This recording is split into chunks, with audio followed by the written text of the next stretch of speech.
Hello everybody, how are you doing? Welcome back to Man City Unplugged, your very own Man City fan channel. What a week it's been. Sunderland versus Arsenal. Mikel Arteta beaten by his very own tactic. I mean, the happiest moment for me was when Brian Bobby he overpowered Gabriel, put him on the ground, and then and then scored the goal. And then the funniest thing was Gabriel is appealing to the referee that he fouled me. And that idiot Gabriel does this to every keeper. What an absolute idiot. Real is that the Premier League table is absolutely looking stuffed here. Yes, Arsenal are ahead, but two games. Arsenal Chelsea, people are thinking this is a potential decider who will win the title race. Just imagine Arsenal Chelsea. What happens if Chelsea beat Arsenal? Because they are second. Chelsea are not far behind Arsenal. If Chelsea beat Arsenal in that game, I think Chelsea move within 2 points of Arsenal. That will be interesting. But Pep has literally gone with the same lineup that is played against Bournemouth. And Liverpool have gone with the same lineup in their two victories against Real Madrid and Aston Villa. So it will be very interesting. I mean, for me, the tactics will be interesting. Like, will he go the Bournemouth way, like overload the center, or will he, or what will he do? That will be actually very interesting. How he looks to do this, because Liverpool's strength is the central press, but so was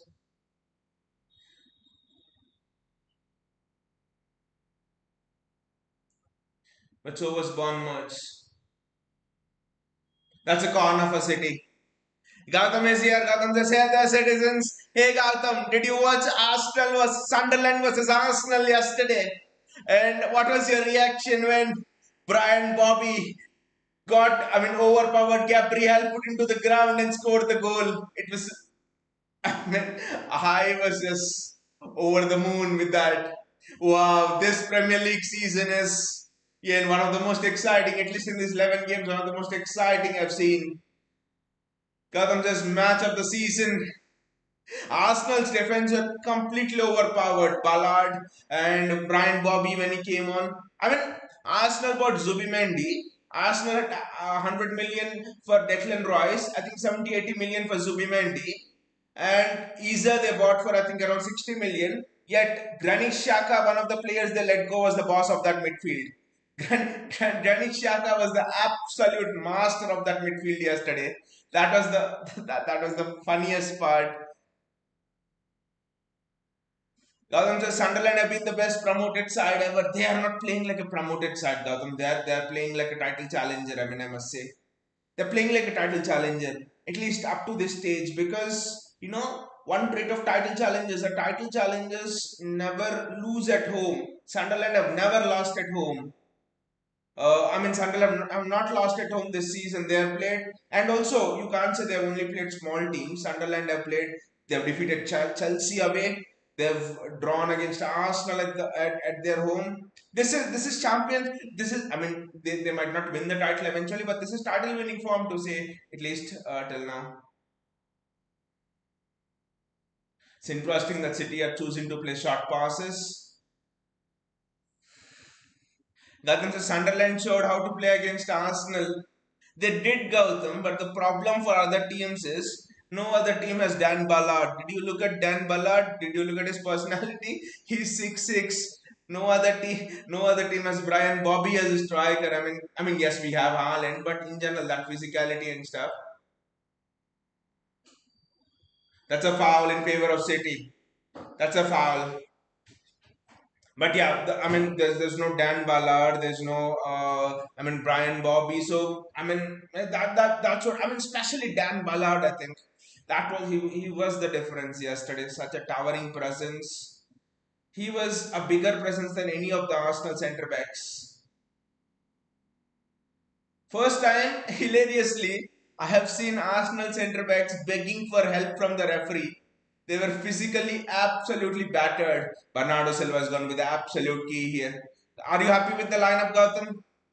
I know it's the same thing he's played against Bournemouth, but I would have played the same lineup to be honest. Few people were suggesting probably Kushano should have started. But with Kushner starting, I just think I just think that Kushner will be too defensive. It just means Arsenal can pin him back. Fantastic matches today as well, Gautam. Brentford 3-1 Newcastle.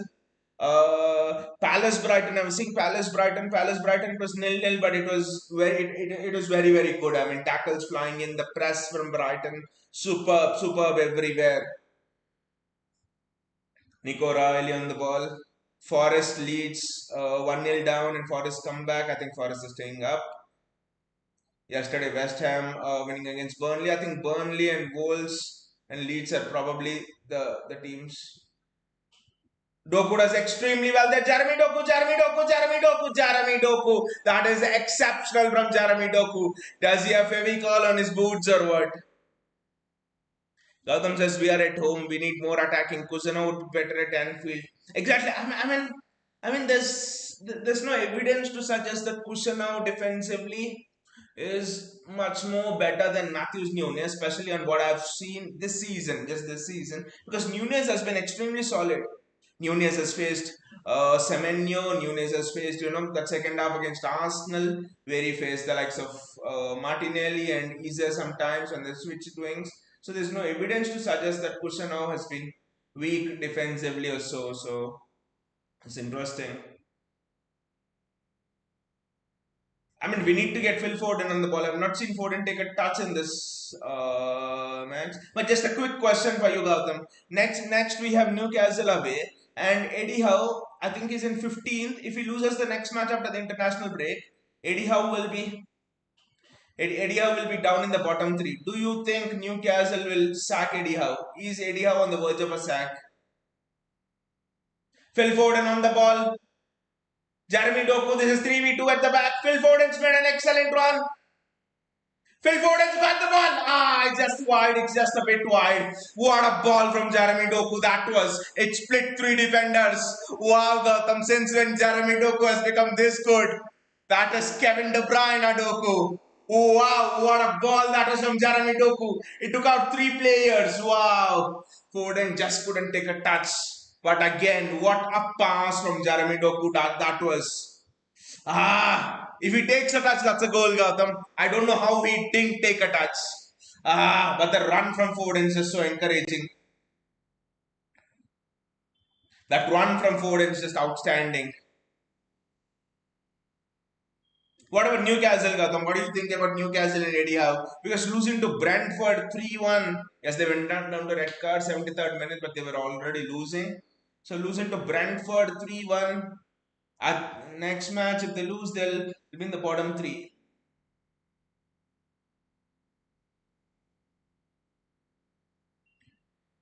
That's a good run there from Salah. We need to be careful. Diaz doesn't have that much pace. They'll be targeting him. Again, we lose the ball there. Jeremy, go back, Jeremy. Go back. I think people are discounting the fact that Chelsea are also in the title race. You could argue Enzo Maresca is young, the squad is young, but Chelsea are up there. Look at it. Chelsea are absolutely up there. And Arsenal, Spurs, and Chelsea next two matches. I mean, the next 3 game weeks. This game week is already done. They have dropped points, Arsenal, but the next 3 game weeks could literally blow the title race up again. To be honest. Gautam just don't think they'll sack him. But I think Gautam, if he loses the next two, I think that's a possibility. If he loses the next two, he'll be in the bottom three. Newcastle will be in the bottom three if they lose the next two. So, so I think it's a big possibility that they do sack him. But what about Chelsea, Gautam? What do you think about Chelsea in the title race? Jeremy Doku's done exceptionally well.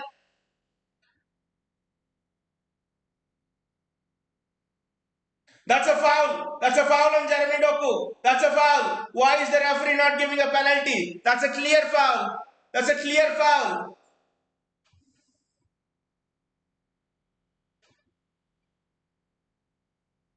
That's a clear foul on Jeremy Doku. Gautam, what do you think? That's a clear foul on Jeremy Doku. Exactly, that's a foul on Jeremy Doku. Counting says I'm sitting with some chips and coke as if I'm watching a movie. What about it? What about it? Guys, that's a clear foul. Guys, why is it not a penalty? That's a clear foul. Mamadishvili, war check, but Mamadishvili clearly clips him. Mamadishvili clearly clips him. I mean, now if they say the contact is not good enough, I'll just lose it. There was contact. Mamadishvili never got the ball. There was contact. There was contact. There was contact. And we are checked. The referee has been ordered to go onto the screen.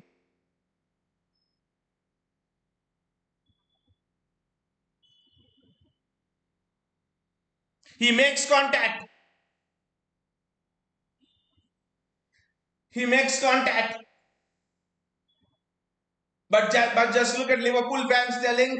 But just look at Liverpool fans telling Connor Bradley pocketed Vinicius Junior and and Jeremy Doku here is better than Vinicius Junior in his ceiling. He is not at that level, I'll agree, but it's much better there. Mamadishvili, that's a pen. That's a pen all day. That's a penalty all day. That's a penalty all day.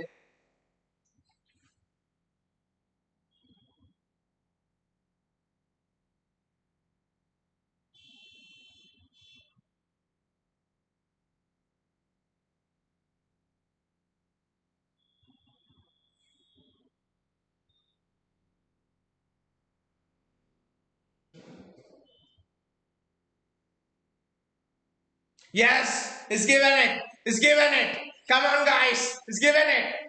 Arling, please. Arling.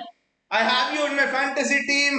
I mean, apart from that, we need this for the title race. Though I still think I maintain it before this penalty as well. Whatever happens, it's still in a rebuilding phase. We are still in a rebuilding phase.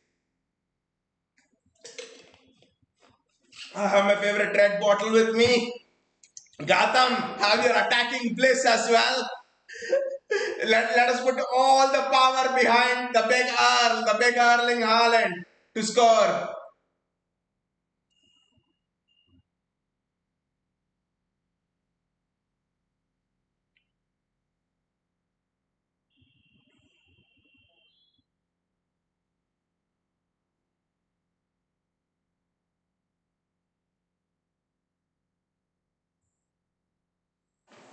What is going to happen? Erling Haaland. Erling Haaland. Last five penalties is missed two, Erling Haaland. So it's not absolutely, but he's the best striker on the land, the best striker on the planet, probably the best striker footballing world has ever seen. Erling Haaland, come on guys, the attacking bliss, the red bottle, everything. Erling Haaland steps up. And it's saved. What the fuck? Erling Haaland misses a penalty. What the hell's just happened there? Erling Haaland misses it. What the hell? What the hell, Gautam? How can he miss it?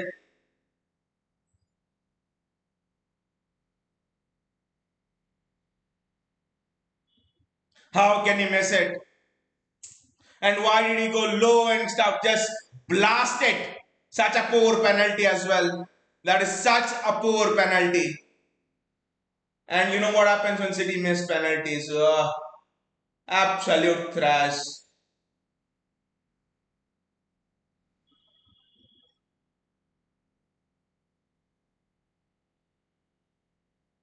Absolute trash. Feeling so good and has missed the penalty. Oh, what the hell? That was so anticlimactic. So anticlimactic. Counting says Haaland poor on confidence during penalties.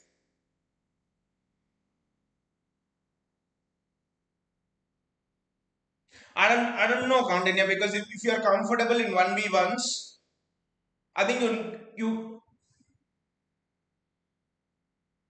I think if you're comfortable on 1v1s, then how is a penalty that much different? In fact, it's much more easier with a penalty.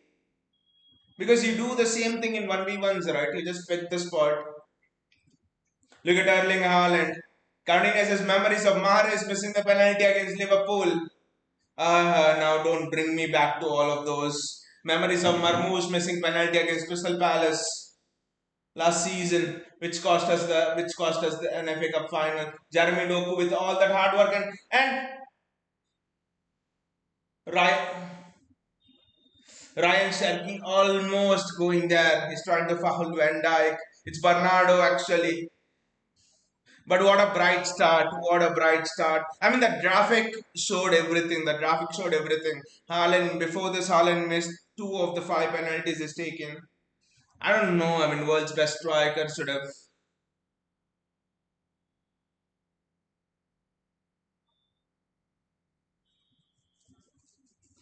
I mean, should have just buried it in one of the corners. Should have and I get a negative points in my fantasy. What the?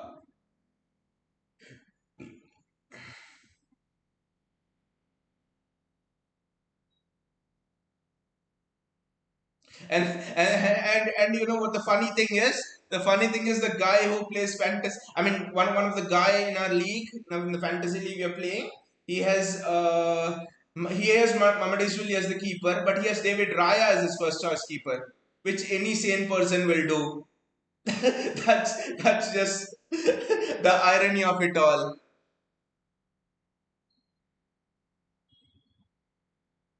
Kandini says that shows why strikers aren't always the team's first choice penalty takers. True, that is also true. But in general, I think I think there's no debate about it that Erling Haaland is the best one-on-one striker. I mean, 1v1 striker. If you have to save your life and you have someone running one-on-one with the ball, it's Erling Haaland. My argument is our penalties that different because both the times of judging the keeper's movement. In fact, one-on-ones are much more harder because you come at the keeper with pace and stuff. Interesting this season, Mbappe has missed quite a few penalties as well, and Haaland and Mbappe are probably in the top three in world at this time in terms of goals scored. But yeah, I've never rated Mbappe in 1v1 situations as well. So I mean, it's not the penalty saved or stuff because that can happen. But for me, the thing is the way the penalty was taken. I'm just not happy with it. The way the penalty was taken was absolutely very, very bad.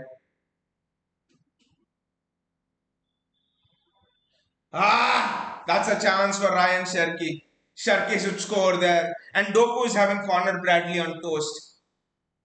Doku is having Connor Bradley on bread, jam, toast, everything. Ryan Cherki should be scoring that. Ryan Cherki, that's a deflection, I think. Ryan Cherki should be absolutely scoring that. Was there a deflection? But Ryan Cherki, I don't know. Ryan Cherki should be scoring that if there's no deflection. Yes, there's a deflection, of course.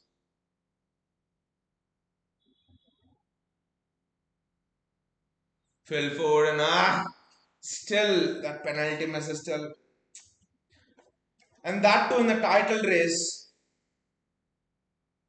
when Arsenal's drop points. Such a crucial penalty that one. And if there's anyone you wanted Haaland to take it as well.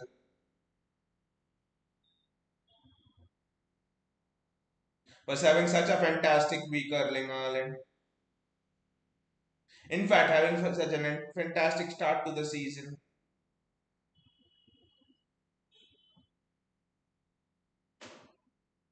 I think what that penalty would have done is invited Liverpool onto us even more, so that we would have more chances to play to Haaland's strengths.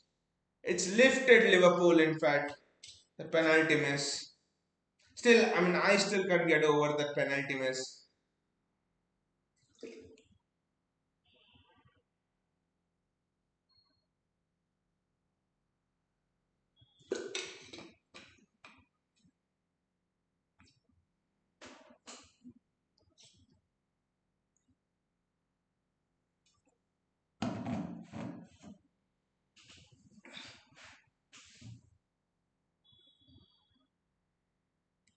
Coutinho says Arteta would be the happier one than Liverpool fans over that penalty miss.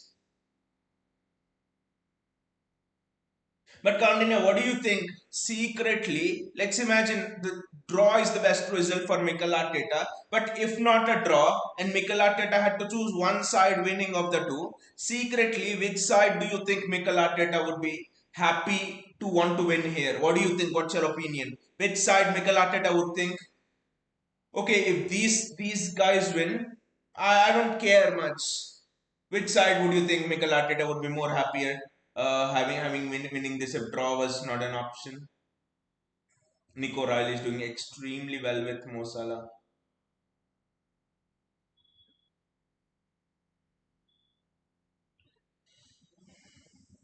But that start, the way we had Liverpool under the cosh, Jeremy Doku was Jeremy Doku was absolutely cooking everyone, and that's gone for Liverpool throw. Counting as Liverpool, obviously, but Liverpool fans don't seem to think so. I think everyone except Liverpool fans. I think O'Reilly is done here. I think O'Reilly is done. His evening is over. I think Nico O'Reilly's evening is done here. I think it's over. He's out. It's never a good sign when you see a player going down without without any contact from the opponent. I think if I'm not missed something, I think Nico O'Reilly has just gone down without any contact. I think his evening's up. I think right now it is coming on. I think O'Reilly's evening's over. Such a sad thing.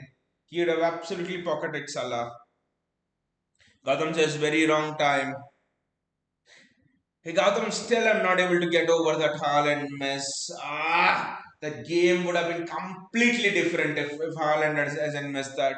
Gautam says, why always us? Salah was pocket. I mean,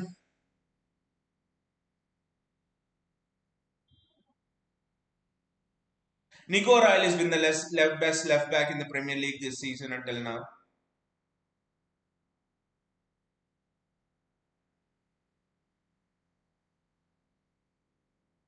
Cardenas says Liverpool's transition is not talked as much as City's. They also look struggling once slots through tactics started showing up. Exactly, Karnanya, a great point. Because I mean, again, I always emphasize this that last season, although they won the title, that was Klopp's title. They should call Klopp and give the title. It's almost like Zidane won with Mourinho's team, the Champions Leagues. I think that was Klopp's title. The entire philosophy was Klopp's. It was almost like me and you also could have won the title of last season's Liverpool, to be honest.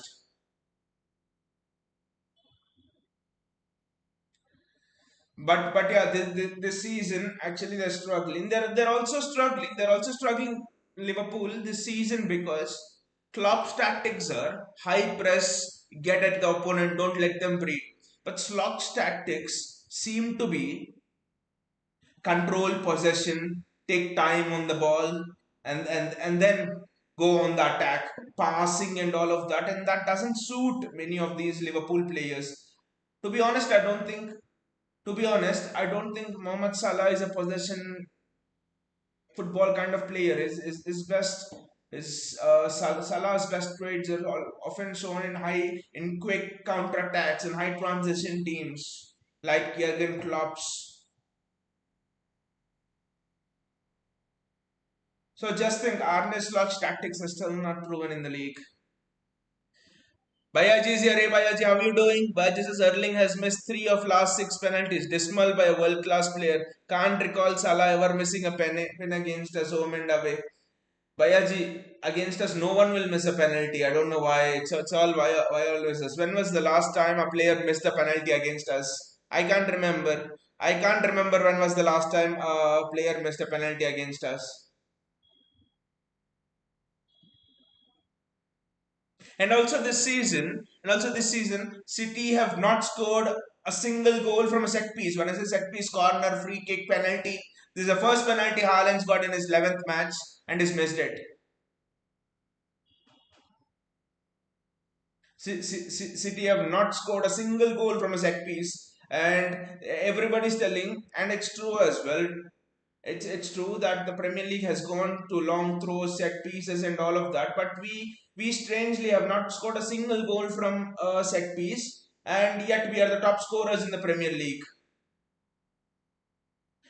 And yet Haaland has scored more goals than 11 of the 20 teams in the Premier League.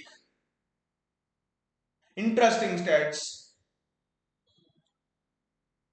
By his first pen of the season, and this is what we did. We don't want to score from set pieces. By Jesus, Doku looking on song though, he is looking exceptional, Jeremy Doku. But again, Bayaji, we should have had 2 goals from now. That pass from Doku to Foden should have controlled it. You can argue it went a bit ahead of him and all, but Foden should have got a touch on it somehow. Should have stretched, should have got a touch. No one was there. This is Haaland's one. So at least we should have been up by 2 goals for whatever we have done. This match should have been over by half time, to be honest. That's how well we are playing. This match should be over by half time. And yet we are here with Liverpool probably be feeling more confident than us, even though Donnarumma doesn't have a save to make. To be honest, Mamadishvili also didn't have a save except the penalty, but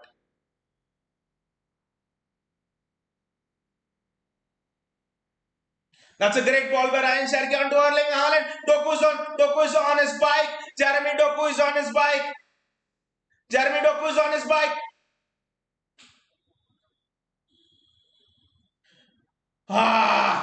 What a play there by Jeremy Doku. If this guy is not the best dribbler in world football, then who is the best dribbler? This is exceptional from Jeremy Doku. Wow, this is exceptional, guys, from Jeremy Doku. Just look at it.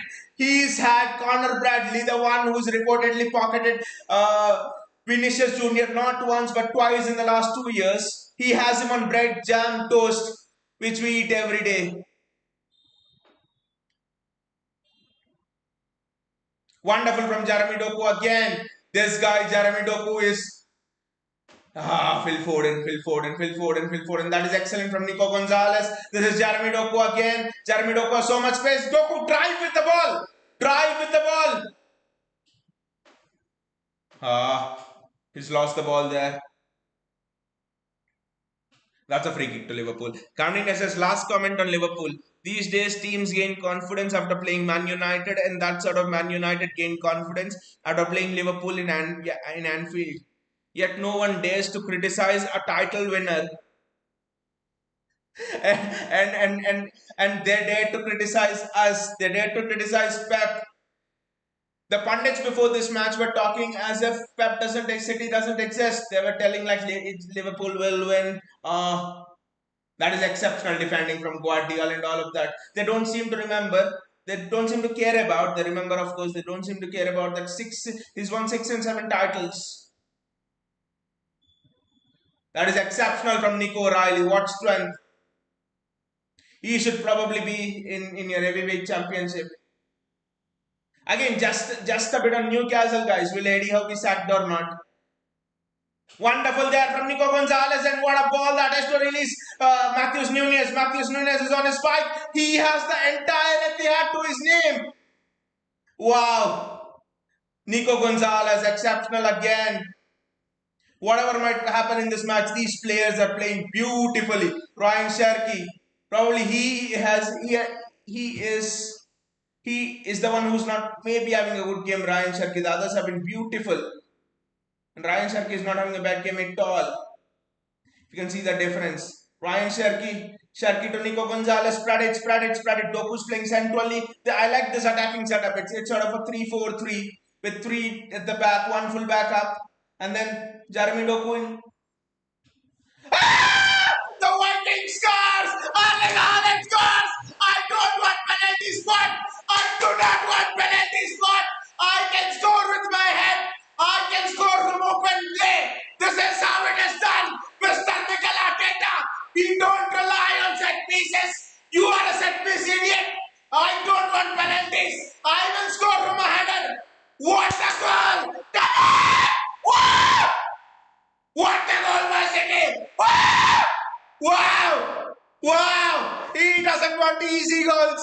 What a header! What a header! Ah, I just can't have my breath, guys.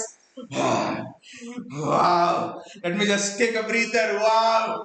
Ooh, that is exceptional. And what a cross! What a cross by Matthews Nunes that is. What a cross that is by Matthews Nunes. What a cross by Matthews Nunes that is. Oh, this is exceptional from Erling Haaland. Just look at the cross. Just look at the cross there. The cross is as beautiful as the goal, if not more beautiful than the goal. The cross is beautiful and the goal is wild. This is Erling Haaland in a nutshell for you. This is Erling Haaland in a nutshell for you.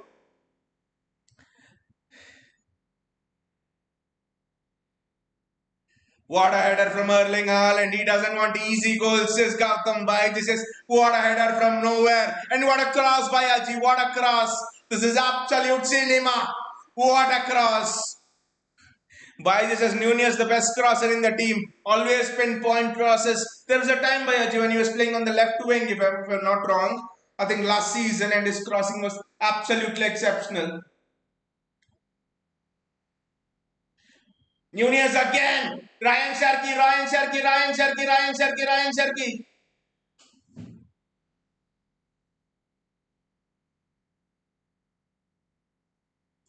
That was another chance. Haaland should have probably hit it the first time. I think he doesn't have it. That's the game's just blasted open now. The game's just.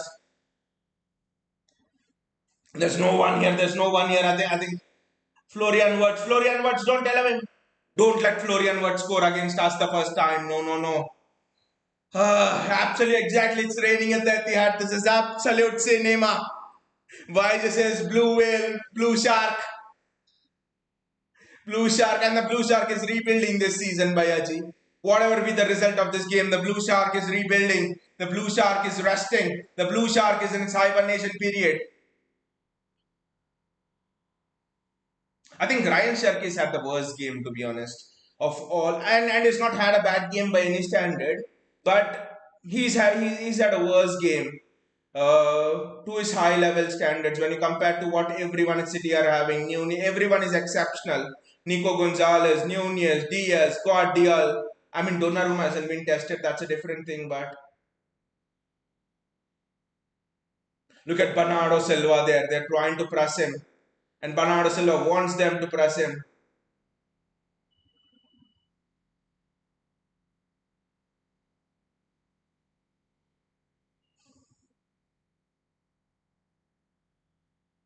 That's a free kick in favor of City. Ryan Cherki is fouled there. Bajis has put all household things in their respective places. बिल्कुल रिक्स नहीं लेने का, बिल्कुल कुछ object को move नहीं करने का, बिल्कुल कोई ऑब्जेक्ट को मूव नहीं करने का. This always works. This always works. Baiji says yes, Erling should have taken the shot first time it was on. Baiji, the game should have been over till now. Foden and then Doku's penalty, this Haaland's first touch. Game should have been over till now. Good night, Mikel Arteta. Sleep early. Monday, you have your work cut out. That's what it should have been.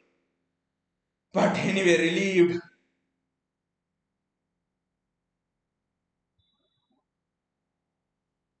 Gautam says no one moves. Absolutely no one moves until the next goal. Absolutely no one moves.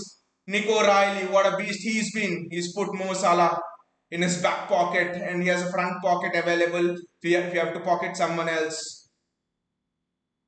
Jeremy Doku, Nico Gonzalez, Ruben Diaz, Matthews Nunes, Bernardo Silva. Bernardo Silva is the absolute unsung hero of this team. Literally. And Liverpool are trying to press Bernardo Silva. Like Bournemouth were trying to Donnarumma on his feet. I mean,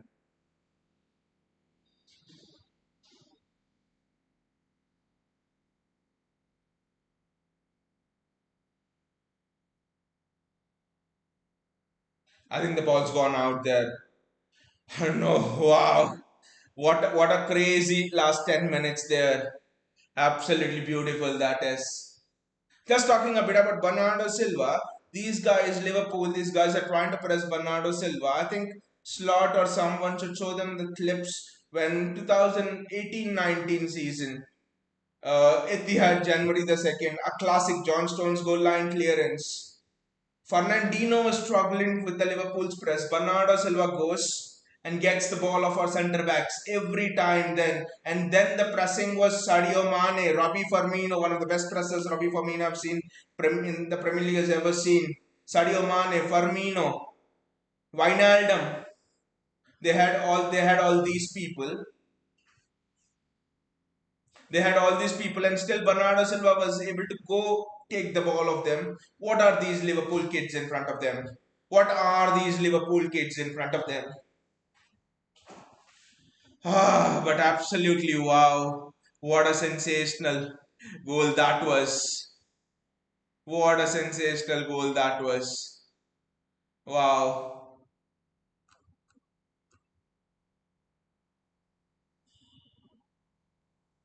Wow. I still can't get my breath. It is the absolute cinema. This is why we enjoy this game. Phil Foden, Jeremy Doku. That's a foul on Jeremy Doku. Come on, that's a yellow card. That's a yellow card. That's a yellow card. Yes, it's a yellow card for McAllister. Alexis McAllister on a yellow card. Jeremy Doku has been the best player on the pitch. What a display that was from Jeremy Doku. It was interesting hearing his interview after the Champions League with Thierry Henry, where he was talking about how Thierry Henry has been coaching him personally and has helped him in his development. What a ball that is! That is, it's 3v3 at the back, it's 4v3 at the back. Jeremy Doku with the ball, Jeremy Doku. First strong pass from Jeremy Doku today. He's literally had too much time there. Sabozlai.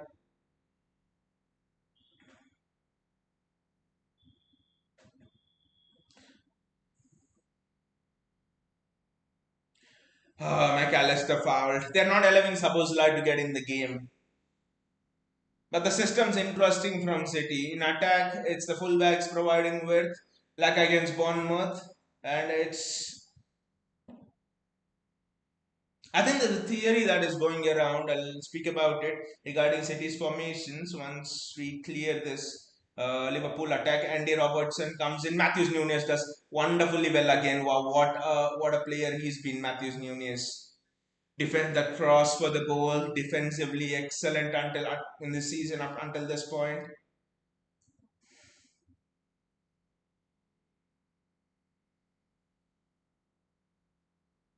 O'Reilly Salah, O'Reilly Salah. That's a corner. That's a corner. We have to defend set piece as well. We have to absolutely defend set piece as well.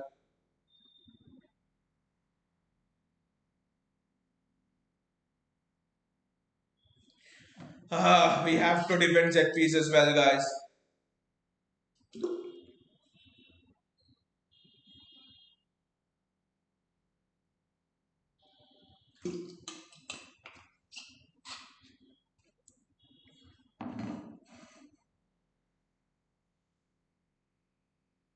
Mark Van Dijk, Diaz on Van Dijk, that is good.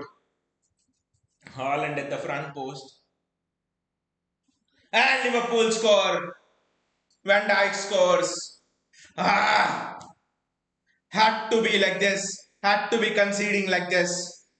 Liverpool do not seem to be able to score from open play. Virgil van Dijk scoring.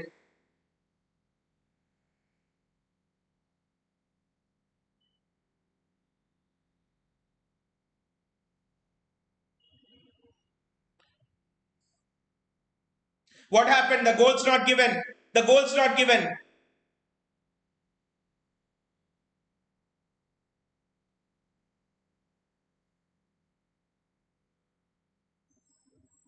Yes, is offside. Yes, I think Andy Robertson is. Yes, Andy Robertson is exactly in the view in the vision of Donnarumma. Yes, he's in the view of Donnarumma.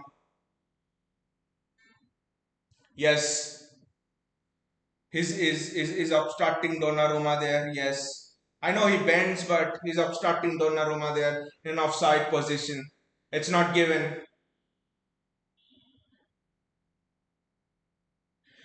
Decision, no goal. Exactly, Vayaji. Exactly.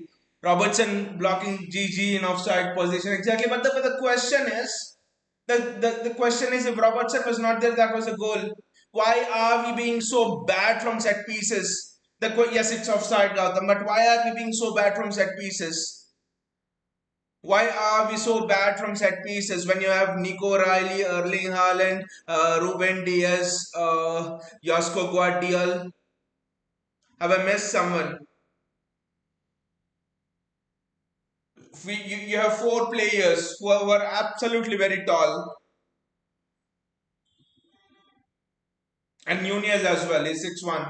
So Jeremy Doku is just having Connor Bradley for a feast here.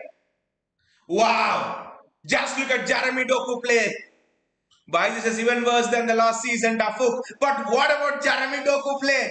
He is running there like a lion after a deer. Wow! I mean, Jeremy Doku is absolutely destroying Connor Bradley here. Just imagine if Frimpong was there in place of Bradley. Frimpong would have gone for the international break and never returned to England again. Liverpool would have booked him a one-way ticket. Doku is absolutely destroying. I mean, it's just like you are getting so much josh when you're seeing Jeremy Doku run like that. This is absolutely beautiful from Jeremy Doku. That's a foul. I think Bernardo gets a yellow card. The referee is giving yellow cards too early, but that was a yellow card foul.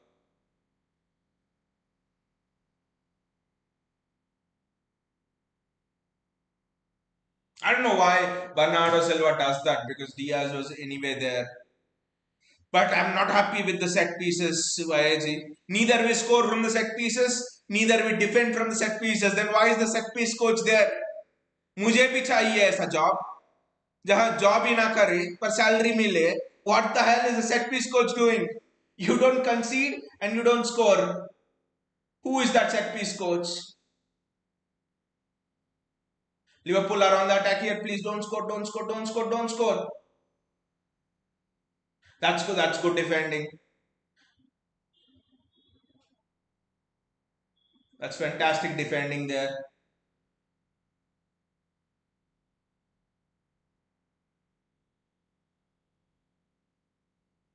Mohamed usually hits it out.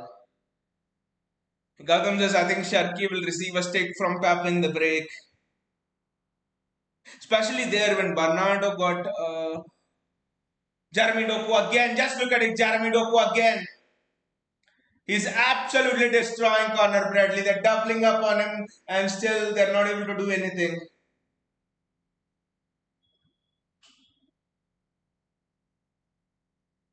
That is fantastic from Doku Nico Gonzalez. And it's a corner. Well done.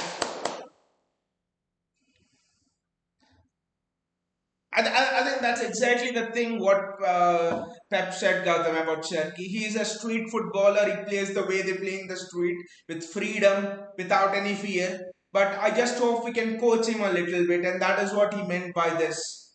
To know when to hold on to the ball, and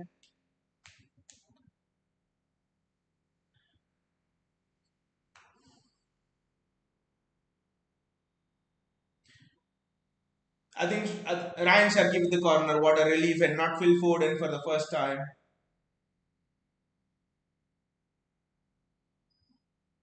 It's a goal kick. I think Cherki needs to learn the art of pausa a bit more. They're showing the goal again. Matthews Nunez. What a cross and what a header. Wow. Countainia says Nunez was marking Van Dijk in that corner. He might be tall, but is no match to Van Dijk in physicality. Sack the set piece coach. I don't know why. First thing, I don't know why. Because when the set piece started, it was Diaz and Van Dijk, and maybe Van Dijk moved. Maybe they're going zonal in the set piece system. I don't know. I absolutely don't know. But yeah, Nunez should not be marking Van Dijk. And Van Dijk didn't even make a run to escape the marker there, right? He was there. The ball just came to him and it was an exceptional header. That header from Van Dijk. was very good. Not as good as Haaland's because Haaland's was even more difficult. Konate was on him, but Van Dijk's header was good. If you have to ask me, Van Dijk's there was give it to Donnarumma, give it to Donnarumma, give it to Donnarumma. Cherki is just taking this too casual. It's almost he's come for a picnic in and he's been just told to play football. I mean, Ryan Cherki is just taking this too casually. The set piece goal, we don't have a single set piece goal, and we can't stop conceding from set pieces. Countanya, will you please inquire and find out the procedure to apply for a set piece coach job at Manchester City? Because that might be the only job in the world where you get paid for doing no job. I know that sounds mad, but that's what our set piece coach is doing right now. The worst thing I want to happen is us trying to play out from the back and then conceding. That is the worst thing that can happen. Space there. Gonzalez does well. There's Jeremy Doku. Jeremy Doku. Jeremy make a run. Jeremy should be much more forward in making the runs. I know he's in the midfield to make up the numbers. I know. For the overloads. But yeah, Doku again, they're doubling up on him now. They're doubling up on him. It's like he's making them dance. नचा रहा है अपनी tune को. जैसे शेर को circus में नचाते हैं ना ऐसा. He's making three Liverpool people dance. Liverpool players dance. But Jeremy Doku again. Nico Riley receives the ball in space on the inside, and that is a bad pass. And it's a deflection. It's a pass, I think, from a Liverpool player. But yeah, Gautam says we need one. Definitely, Gautam. You cannot bet that this team will defend a 1-0 scoreline. No chance. Countanya says Van Dijk just puts Nunez away with one arm. That's scary.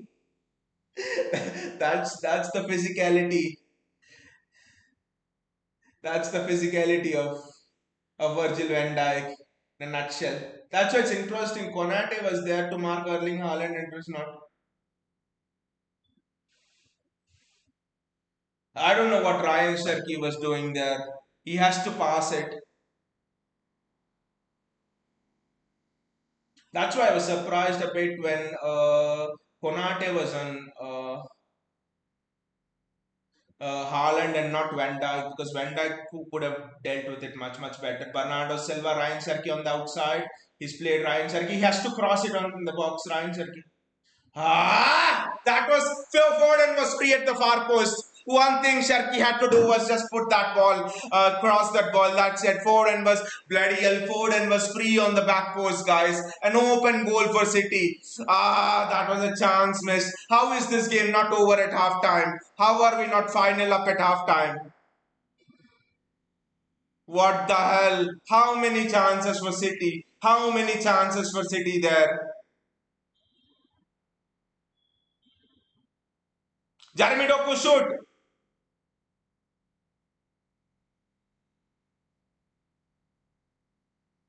And it's another corner. Cherki will take it now with his right foot. But how many chances? I mean, simple ball by Ryan Cherki that should have gone to the back post.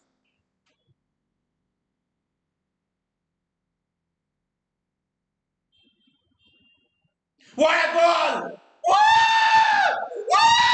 Nico Gonzalez strikes! Nico Gonzalez!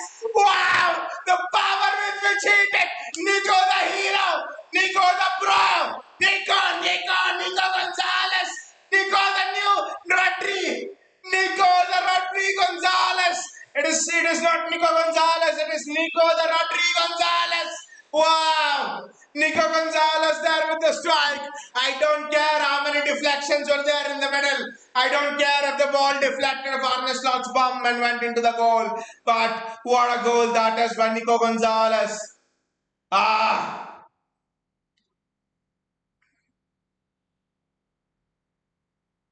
think it's Van Dijk own goal. They'll give it to Nico Gonzalez since it's on target anyway. But yeah, it was actually a deflection of Van Dijk.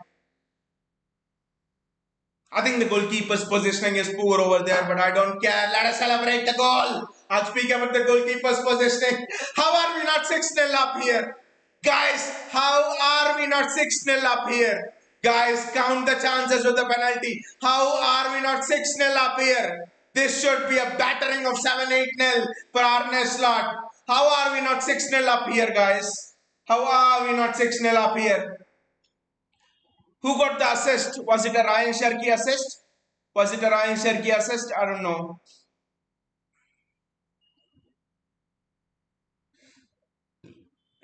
Counting as it's Van Dijk a fault to send it in. The irony. He put it in the net at one end, not given, and on the other end he's deflected the ball in.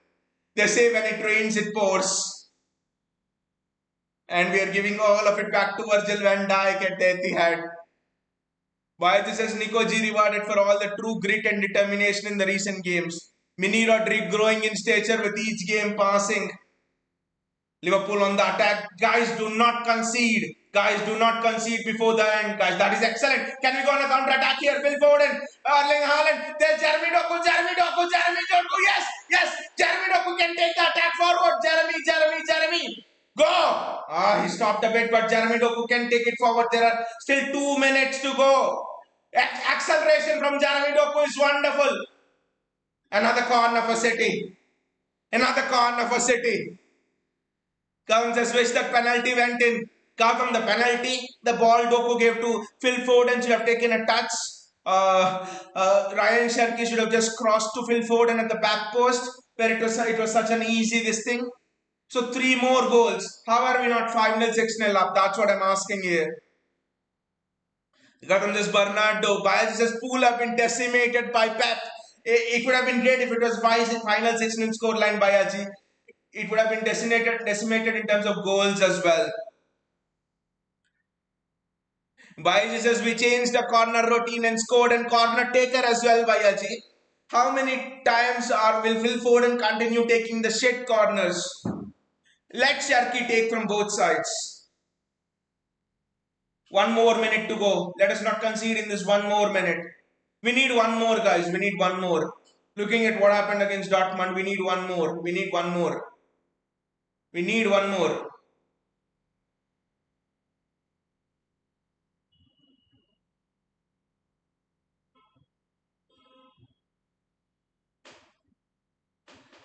City are not pressing. Just observe now. Liverpool are in their half. City are not pressing. We are trying to block passing lanes. We are not pressing. We are inviting them onto us a bit. It's not like we're parking the bus. It's interesting from Pep. Look at it. You're not pressing. There's a bit of a press, but you're mostly blocking the passing lanes. And then after that, you are allowing them to make the move.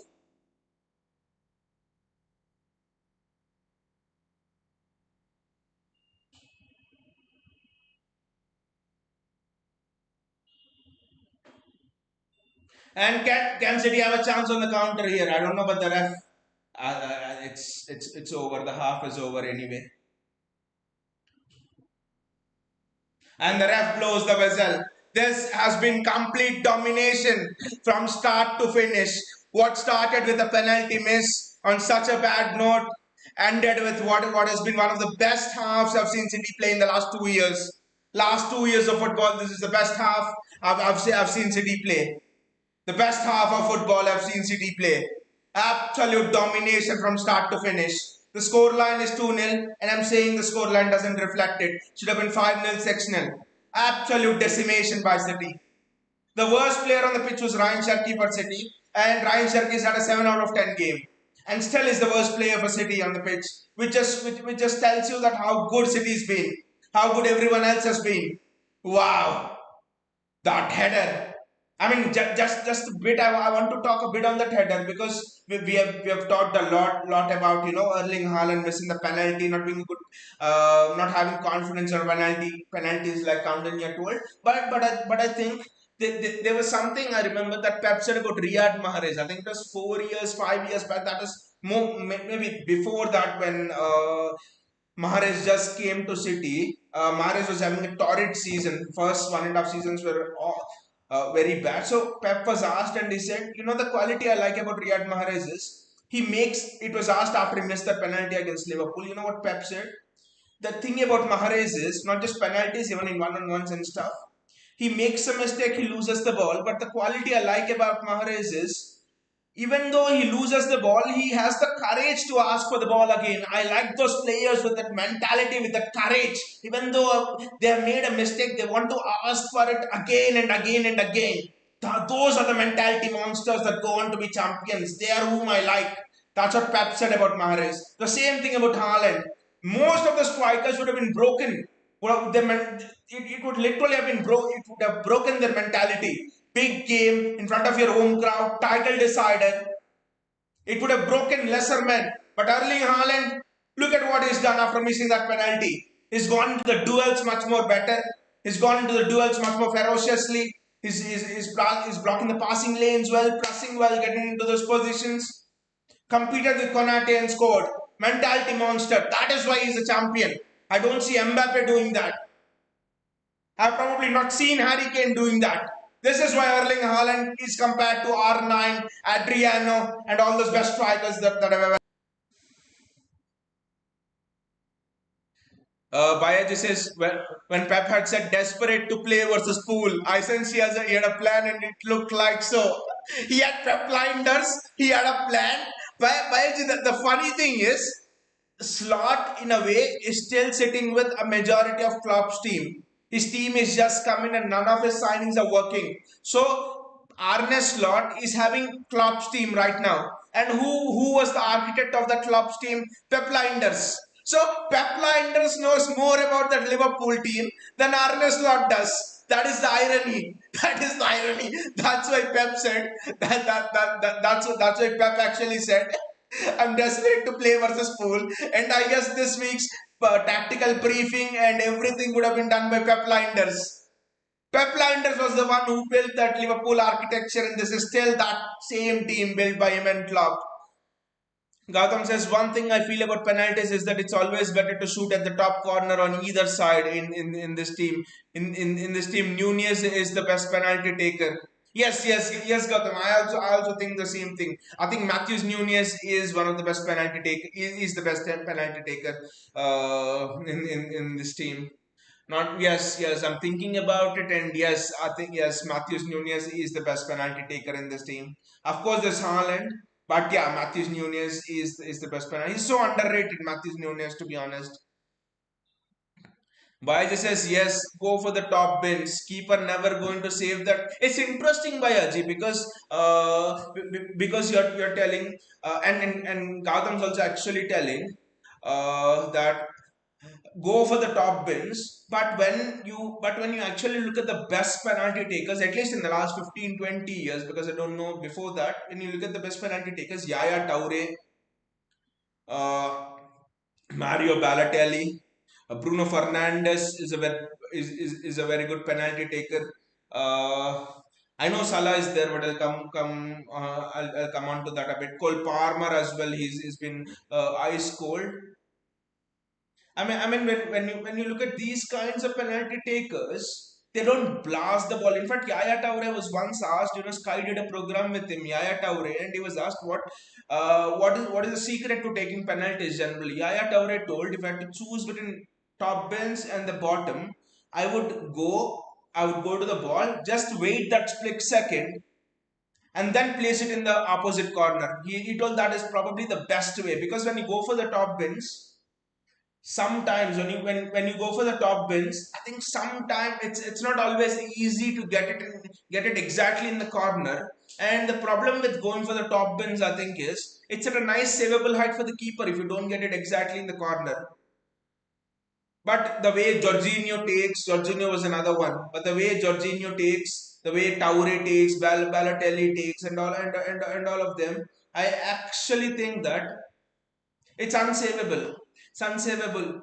The thing what Erling Haaland did here was he did not wait for the keeper.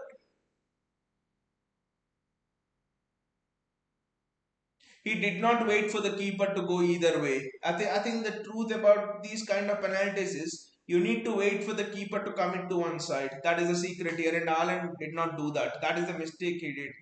Because if you wait for the keeper to go one way, especially ground penalties, I think that is so needed. Count India says, Cherki is playing like how I played FIFA game initially. Just use the sprint button and blindly run. Whereas Doku is playing like how I wish to play on FIFA, dancing and sitting defenders down. Great comparison, Karnanya. Great comparison. Ryan Cherki is playing as if he's playing another game on the streets of France. He does not have a care in the world. But yeah, I mean, a little bit of fine tuning from Pep. Do not destroy that rawness in him, but just teach him defensive responsibility. That's all. That's all. And I mean, Ryan Shark had a 7 out of 10 game today. Wasn't that bad. But still was one of the worst players of City on the pitch. That just tells you how well City played today. JSK is here. Hey, JSK, how are you doing? Why Van Dijk goal was disallowed? Offside. Robertson was standing in an offside position. He covered the vision of he covered the vision of Donnarumma. VAR is telling the referee's call of offside and no goal to Liverpool was checked by VAR with Robertson in offside position and deemed to be making an obvious action directly in front of the goalkeeper. That was an offside. I mean, there's no question about it at all. There's absolutely no question about it at all.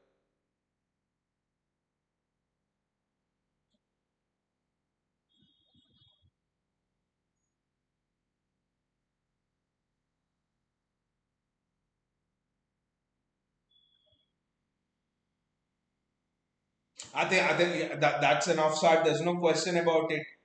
There's absolutely no question about it. It's blocked the vision of Donnarumma. Gautam says exactly look at Marmoush after missing penalty in FA Cup final. He hasn't scored a goal. Uh, yet confidence is gone. Exactly. I mean that mentality, Gautam. That mentality. That's the thing. That just so separates champions from the rest. JSK says Shapke should play at cam, not wings. Silva for Marmoush, JSK Silva for Marmoush will just kill the game and give the entire thing to Liverpool because Bernardo Silva is picking the balls from under their press.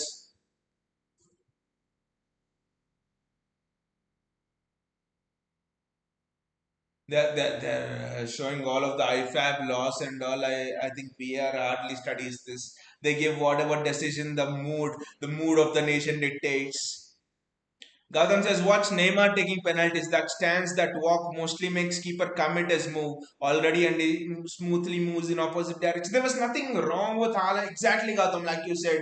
Taure, Balotelli, Neymar. Some of the best penalty takers took their penalties like that. Uh, but the thing with Haaland is he did not see where the keeper was going. That is the bad thing. He did not see where the keeper was going. That is what was that is what exactly was a bad thing. Because if he saw it, he could just place it and just place it. That's all. Bayaji says why they're not pressing GG though. Under Klopp they were relentless. Arne Slot it seems prefers Arne Slot prefers more of a possession-based control game. But Bayaji, the answer to why they're not pressing GG is why they're not why they're not pressing GG is I think Erling Haaland is staying high up the pitch, almost on the shoulder of the last defender. So when a team presses GG, I think they have to press it completely. They have to go full throttle, which means it will leave Erling Haaland free. GG can just launch a ball over the top, and Erling Haaland will go running through. So I think that's the reason why they're not pressing GG. I mean, in the previous seasons, that was one of the criticisms of Pep Guardiola because in the previous seasons, Pep Guardiola would have wanted Haaland to be more involved in the game. He would have wanted Haaland to drop back, which is doing even now. But the difference is Haaland is Pep is not involving Haaland in the build-up phase, which he used to do in the last season and in the season before. Which meant teams could press us, teams could put us in a box. But now with Haaland high up, teams cannot put you in a box because the out ball is always there. And with Erling Haaland, it's always, you don't even take 50-50, 60-40, 70-30 chances, whichever defender you place against him. So, so actually, that's the thing with why they're not pressing GG. If there are any admins out there, please can you block Phil Mike Cracky 9464, an absolute idiot who is just destroying a nice conversation. Please Please remove him from the channel. Any of the admins are there. Any of the moderators are there. Filmic cracking 9464. Please do the needful. JS says, I don't think he would have scored that wonder header had he scored the pen. I don't think I mean that's again for a debate, but yeah, JSK, like you said, you just actually saw that there was more determination, because that was one of the hardest headers. If you see, Konate was thank you for the moderators who have done that. Yeah, that was one of the more harder headers, to be honest. Konate right on him. Both are competing for the ball. The ball came to him after touch with Konate. Shows the champion mentality. Absolute champion mentality of this guy. JSK says Salah is finished. By the way, Salah is gone. Thank you, JSK, for removing him. Yeah. Salah, I mean, I was speaking to a Liverpool friend of mine, and the first thing he tells me nowadays is his first 2 minutes is he absolutely gali deta hai Salah ko. He absolutely scolds Salah like there's no tomorrow for the first 2 3 minutes. He's saying if Liverpool have to become better, bloody Salah should not play. He's not passing. He's not doing shit. भाई जैसे slot machine को लूटने का time आ गया है, लूट समाप्त करके अभी तक घर जाने का टाइम था. 5-0 should be the score line right now. I'm telling 5-0 should be the score line. हम I mean we have a foot on their throat. We have a foot on their throat. पर मसलना भी पड़ता है. हाथी मसलता है, बस foot नहीं डालता है, पूरा मसल देता है. That's what we need to do. We have the foot on their throat. Now we need to stamp it and put our authority. मसलने का टाइम आ गया है अभी.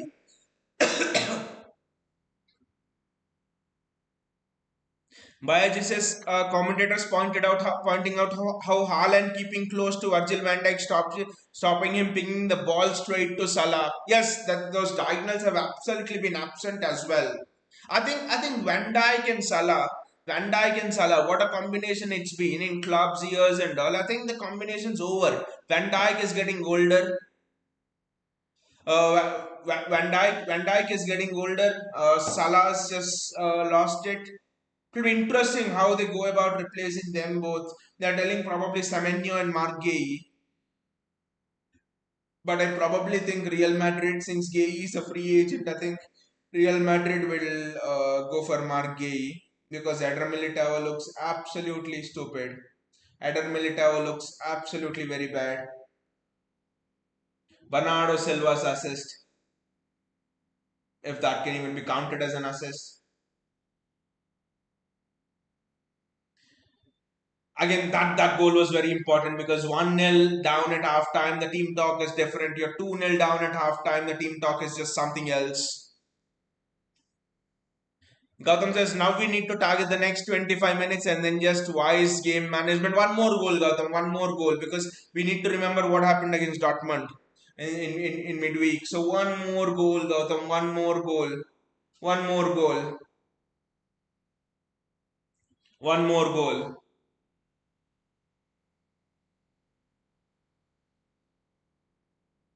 Literally interesting how Ruben Amorim was getting all the stick while Arne Slot's Liverpool were being praised. And yesterday, if United did not do that absolute shite, I don't know how they allowed Spurs to come back into that game when they paused the game. United would be fourth, Liverpool would be eighth. I mean, the game's not over, but I'm telling. So the Premier League table is just looking absolutely crazy this season. Gautam says this game is last year's revenge match. Ah, it's not over. 45 minutes is still there. 45 minutes is still there. Let's be calm. Let's be calm, and let's 45 more minutes to go into the international break with. To go into the international break with some good memories. Always been going to the international break with absolutely shite memories. Bayaji has got to win this one. About time to win a big game. Exactly. We should have actually beaten Arsenal as well, Bayaji, to be honest. To be absolutely honest, we should have beaten Arsenal as well. We should have beaten Arsenal as well. Easily we should have beaten Arsenal. JSK says, by the way, Nico is ready to replace Rodri. Some asshole were saying cursing him. Not at least in our community, Bayaji. Not at least in our community. Salah is there. Mistake from Nico Gonzalez. Hopefully nothing happens. Nico Riley, Nico Riley.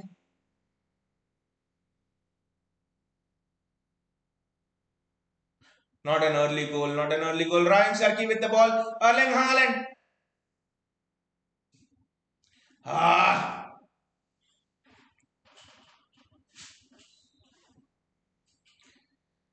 we need to be careful, guys. The game's only and half is over. We need to be absolutely careful. This is excellent there from Ryan Cherki. He's got that stick from Pep Guardiola. He's got that stick from Pep Guardiola. His defensive work is already very good. Ryan Cherki. Jeremy Doku, the star of the first half, has to release O'Reilly on the outside. It's gone Nick O'Reilly. Why is there no one? What a ball! What a move! Why is Erling Haaland not sprinted there to the goal? How is this game just 2-0, guys? Please tell me.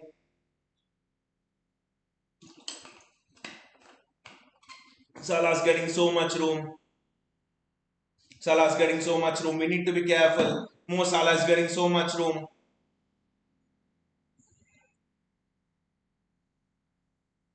Mo Salah is getting so much room. We need to be careful.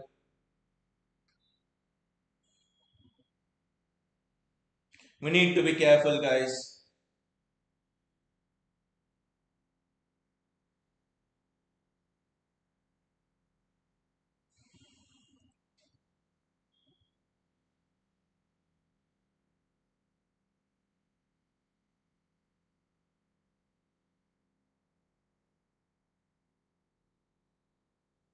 That's good defending there by Ruben Diaz. That's excellent defending there by Ruben Diaz.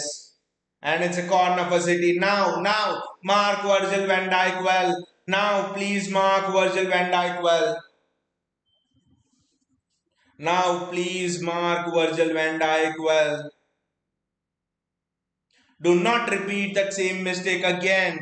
This time, Robertson will not be there to save you. Please mark Virgil van Dijk well.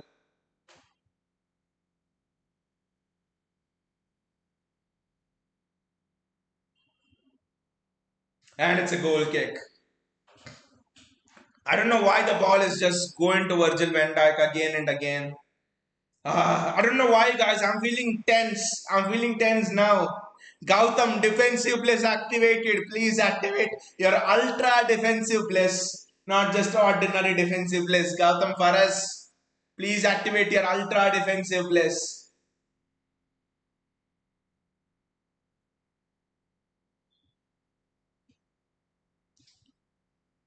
That's a free kick for City.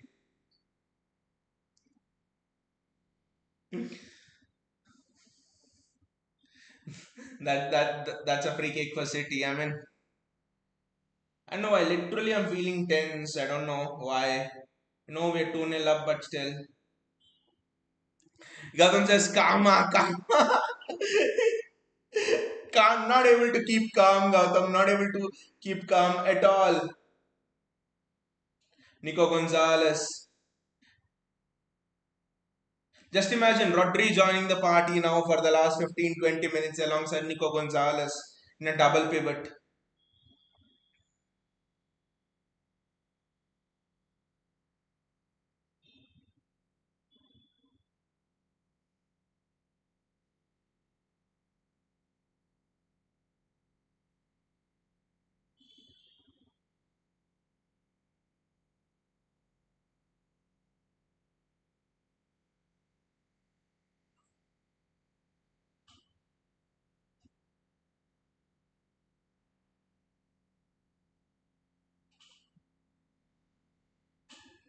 What the fuck just happened there? What the fuck just happened there, guys? What did Donnarumma do there? Guys, what did Donnarumma do there? What the fuck just happened there, guys? What did Donnarumma do there?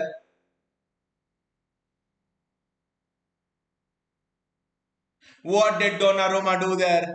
Gautam says he saved us. Sabozlai with the free kick. This half is looking nervy. This half is looking nervy, Gautami. This half is looking absolutely nervy. Already Liverpool corner free kick. Exactly, Guardiola saved us.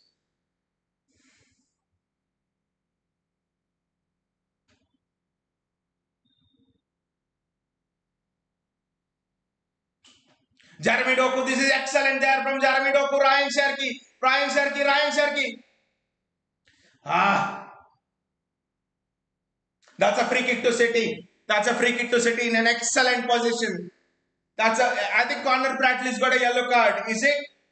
Did Connor Bradley get a yellow card? Yes, Connor Bradley's on a yellow card. Now Jeremy Doku. Now मजा आएगा Jeremy Doku को. मजा तो अब है. But what a game Jeremy Doku is having. What a game Jeremy Doku is having. Counting as a sub Cherki out. What was that? That is street style football. Counting, when people say Pep destroyed when people say Pep destroyed Jack Grealish, this is what Grealish wanted to do. That is what Pep wanted to prevent. Even in the first half, Counting, there was a Foden free at the back post and Ryan Cherki. I mean, come on, Counting, you told substitute Ryan Cherki and is bringing on Savinho now. The community is unified hater. If this community hates one City player in a uniform way, it is Savinho. It is Savinho. Ryan Cherki is off. Gautam says no. Oh, what the hell? But yeah, honestly, we should have been 7-0 up. Gautam says no. He does not want this. He does not want this to happen. But Ryan Cherki is going off. But honestly, Ryan Cherki on another day should have had an hat-trick of assists. Like Kandanya pointed out, in the first half, Foden was free at the back post, should have found him. Here, Haaland was free, should have found him. Gautam says, now I need to be calmer. Kandanya says, I get your pain too. Phil Foden with the free kick. Please, Phil. That was not a good free kick. You at least have to test the keeper. Jeremy Doku, Connor Bradley's on a yellow. Jeremy Doku one-on-one. Jeremy just dribble past him.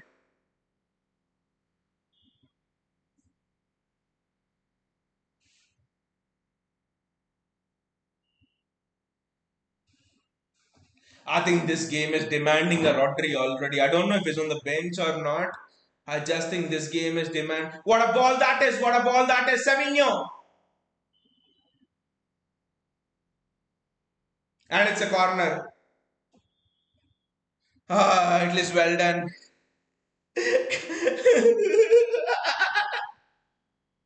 Yes, Gautam, you need to be calm now. You need to calm now. What a game. This is easily one of the best games you've done. Maybe the best game you've done in the last 2 years, I would say. The Villa one's up there when Nunez scores the goal at the end to get us the Champions League spot. But this game's definitely, at least till now. Nunez, give it to Donnarumma, don't do shit. That was risky.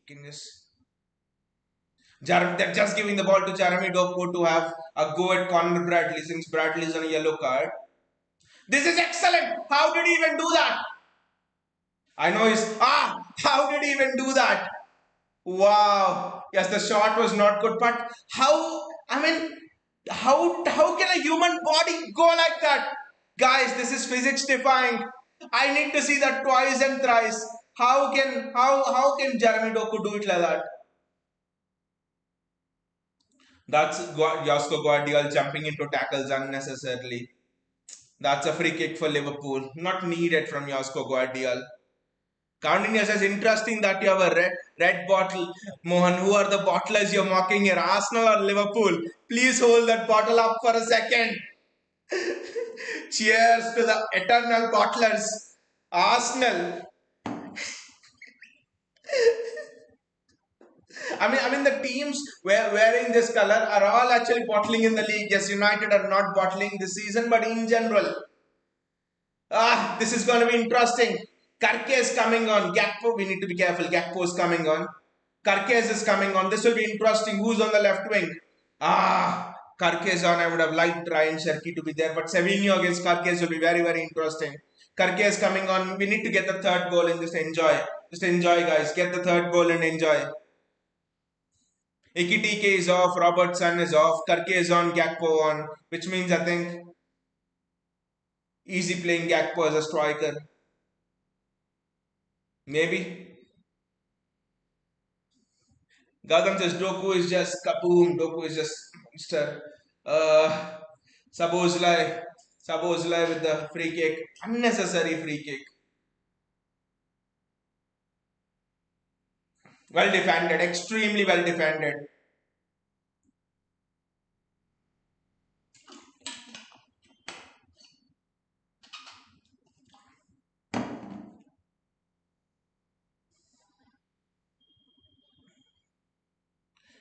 Carcassonne. This just seems to be such a long game. It's seeming more than 90 minutes to be honest. Stupid pass and whatever might happen, please do not let Florian Wirtz score. I don't want the Joker to score against us. Nico Gonzalez was so close to scoring an own goal there. What the hell is just happening?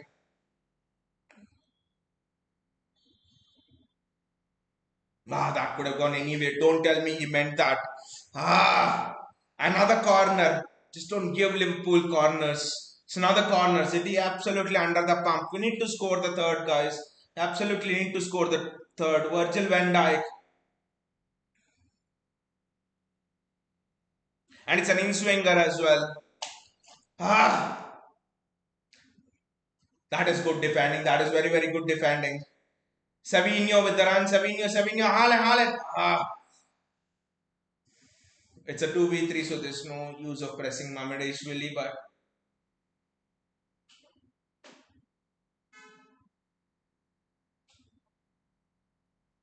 Gakpo. Don't let Gakpo cut in. His favorite shot is cutting in.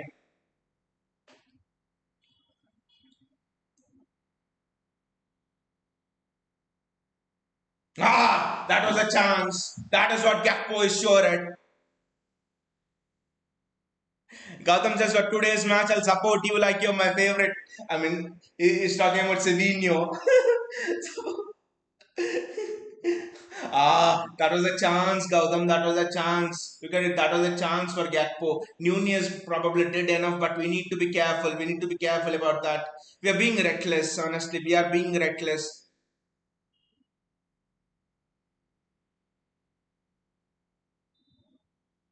We are being reckless. We need to be careful here. The match far from over. Let us play like we are 1-0 up. Let us play like we are 1-0 up and not 2-0 up. Let us play like we are defending a 1-0 lead and not a 2-0 lead. That's the grit I want to see. It's offside. That is well done. The offside line's been very good. But let us play like we are 1-0 up and not 2-0 up.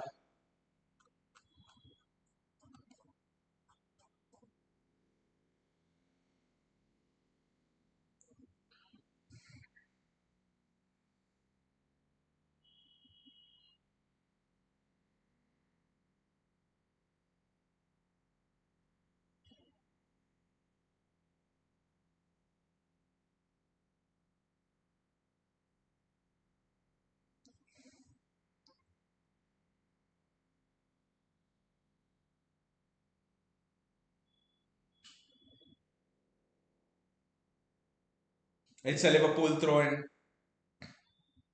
It's a free kick for Liverpool. It's been breathless. I mean, an hour mark.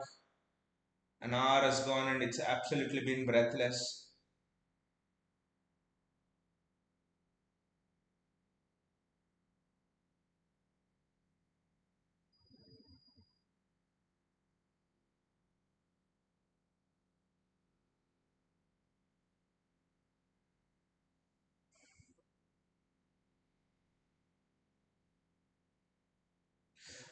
Nunez, I think the biggest threat today is Gakpo, and Matthews Nunez should be absolutely very careful today.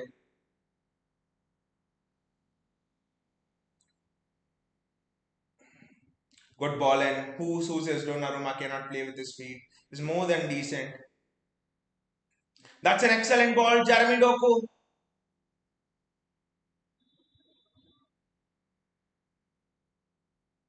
Bernardo Silva as well. That's the pausa. That's absolutely the pausa. They're pressing, they're pressing. Yasko! What an absolute idiot you are! Guys, what is Yasko Guardiola doing? Guys, what is Yasko Guardiola doing? What the fuck is Yasko Guardiola doing, guys? What the fuck is Yasko Guardiola doing? He's just about offside, but what the fuck was Yasko Guardiola doing initially there? Kick him off against Dortmund, he was shit. And right now again, he's just not good at all. Matthews Nunes is now caught high up the pitch. Well done. That's allowed him to recover. Exactly, we are panicking now. That's the thing, Gautam. We are panicking now. This is what this team lacks, Gautam. To be honest, not the quality but the experience in these situations. And Nico Riley has a free run. Nico Riley has a free run, literally. Jeremy Doku.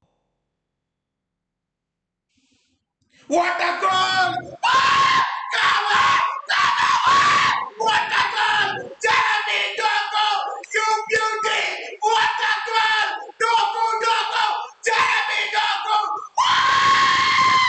Ah! This game is all Jeremy Doku! You beauty, Jeremy Doku! Wow! What a player he is! Wow! What a player he is! Jeremy Doku! Wow, man! What a goal! Fantastic! Jeremy Doku has absolutely decimated Liverpool. Wow! What a winger this is! Again, run out of breath. Wow! The goals you've seen today, outstanding. Just look at Nico Riley over there. Look at Jeremy Doku. Ah, the way he's cut, the way he's just gone past Konate and into the absolute arrow, into the corner. Wow! Wow, that is a superb goal. Wow, what a goal. Coutinho says, this game is all Doku. Gotham says, Doku wins it. Manchester says, Gotham, there's much more time. What I've learned is in football and sport, just, I mean, we'll see about that. Vaija says, Doku, Mary Chan, love you. Gotham says, you've got our Vinicius and he's better than the original. He's had Connor Bradley on an absolute toast. This guy has a body that defies the laws of physics. How the hell do you go past two players who are doubling on you? That too in between them. One more goal. Guys, one more goal to finish it off. One more goal for an icing on the cake. Do we? Baiji says Nico to Nico and then Doku doing the rest. I mean, what?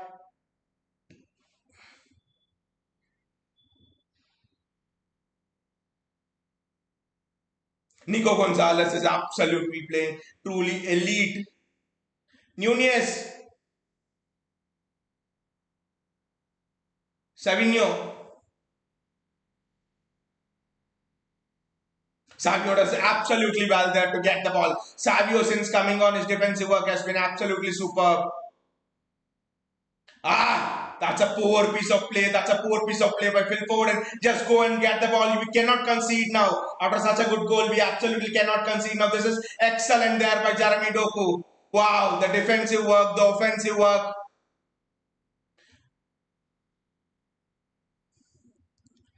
Gotham just 200 million winger at the moment now. I mean, last season I think Gotham when everything was going bad, we were talking about it. If Jeremy Doku they can perfect that, he cuts in well even last season. But if we can perfect that cut in and top bins finish, the Premier League is done. The defenders are done, and that's what's happened. Once he has that finish, wow.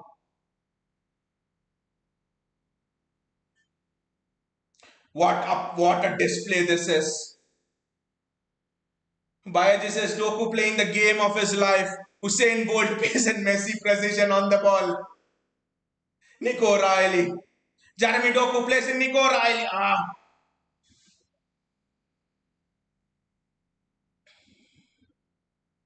Liverpool are stunned here. They were on the up, but they're stunned here. Again, just play like we're 1-0 up. That's it, and defend that well. That's a free kick for Liverpool. Gautam says this Belgian guy made sure we don't miss the other one. He's been taking tips on all his international break from the King Kevin. Bye, this is over to you, Savio.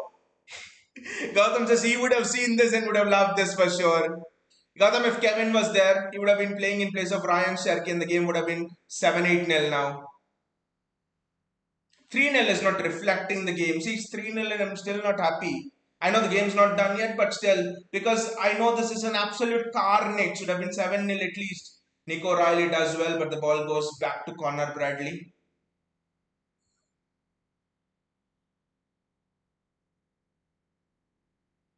Let us defend like we are only 1-0 up. And for everybody who might be thinking Phil Foden's had such a great game against Dortmund, but we're missing him here. Phil Foden's had 9 out of 10 now in this game up to this point. He's controlling that midfield like an absolute, like a great music director. He's just pulling all the strings. He's just playing a central midfield role. Foden's not a cam. Foden's a central midfielder right now. He can get into those cam positions, but in that central midfield role, he's just absolutely excelling, especially when we have to get the ball back.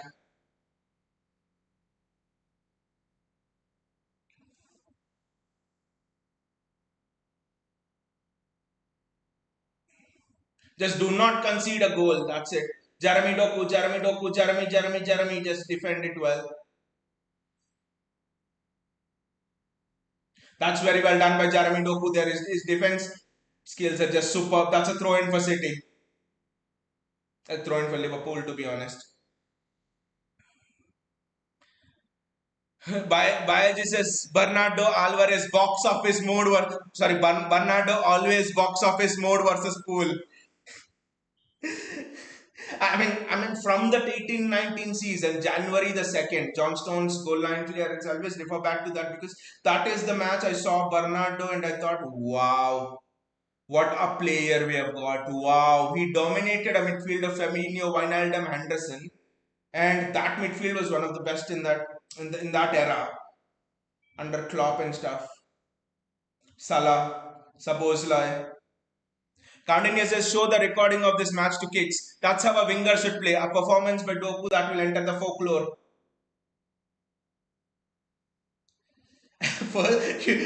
Not to kids. I'll actually show this to Vinicius Junior first.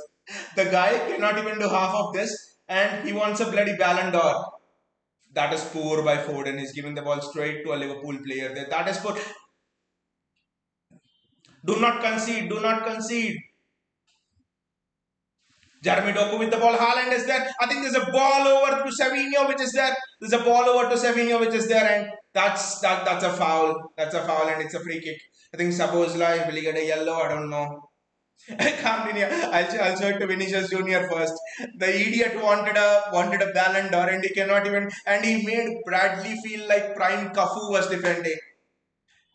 क्या भैया जी Bradley ने Vinicius को prime काफू जैसा feel कराया. I mean, that is hilarious. And Liverpool fans telling Bradley is back and all of that. Vinicius is shit. You have to remember that. This is excellent there, Savio. Savio, can you dribble? Can you dribble? Can you dribble? This is excellent there from Savio. Well done by Savio. He's doing his job at least. This is discipline from Savio. Putting the hard yards in. Getting another throw in for City. Bayaji says Pep certainly did his homework and 11 blue gladiators executing it to the perfection. All that without Rodri and two makeshift fullbacks.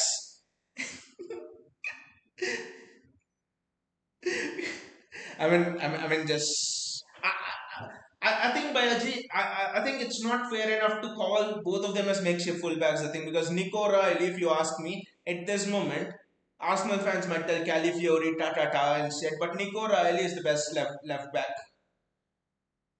Nico Riley is the best left back in the league right now. Matthews Nunes hasn't put a foot wrong for us.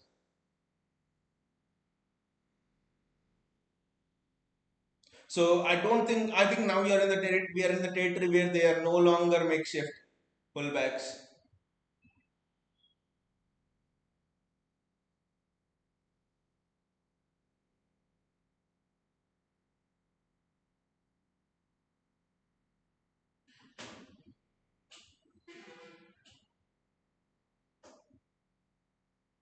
Nico is one on one. Nico is one on one with Salah. Foden. He needs cover. Foden go. That is excellent defending from O'Reilly.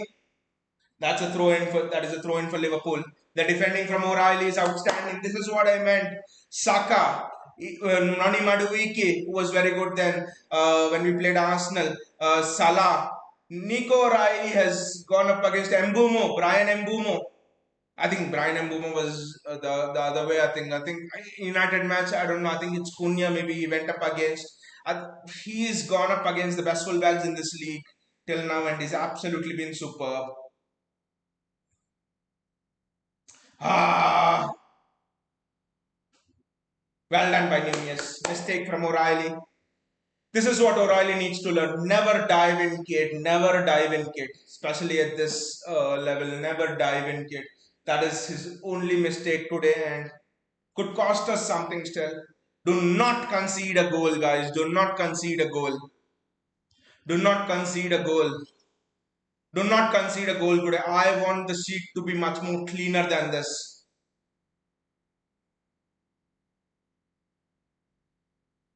Do not concede a goal, guys.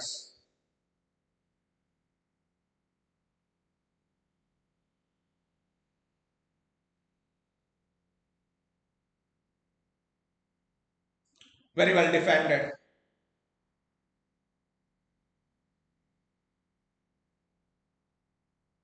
It's offside. Well done.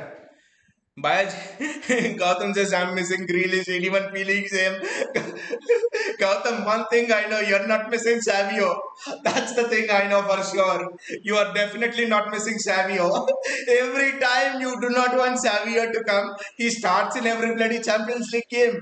He Savio's everywhere for you, but Jeremy Doku going off. Have to stand up and applaud this guy. Wow, the performance for the ages. There are certain performances that the Etihad will never forget. Kevin De Bruyne and Ilkay Gundogan's Aston Villa last day's performance. Kevin De Bruyne and Haaland's performance against Arsenal, where we hit 3-0, 4-0. That 18-19 season, Bernardo Silva's performance, and this Jeremy Doku's performance. Absolutely brilliant. what what a performance this is. This performance. I know Barcelona fans will not agree with me, but this performance is almost like Marmos loses the ball. I think. What the fuck? Nunez does well. What superb defending by Nunez, and I think Haaland's there. Erling Haaland's there. Konate. I think Haaland. Marmos gone for the shot. I don't know why. That is excellent by Erling Haaland. Bayaji says, Sunderland are becoming a away team to beat. Nico Riley, excellent performance. I'm sorry, excellent tackle that on Salah 1v1. Suppose like just do not allow Suppose like to score. That's fantastic defending.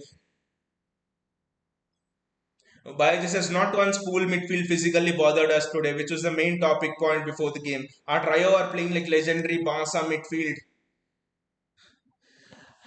I just think that Nico Gonzalez is single-handedly winning all of those duels by Ajay. Literally, Nico Gonzalez is literally, I think physically, Nico Gonzalez is a notch above Rodri, I think.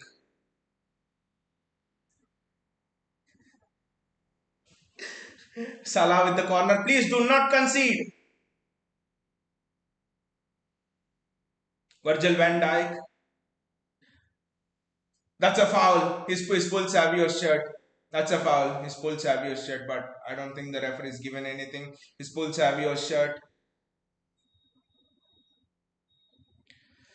by just as Sunderland are becoming a tough team. About the physicality thing, Bayaji, I just think Nico Gonzalez is a touch above Rodri in terms of the midfield duels. Nico Gonzalez is an excellent duel winner. The ball's into the box, just don't concede.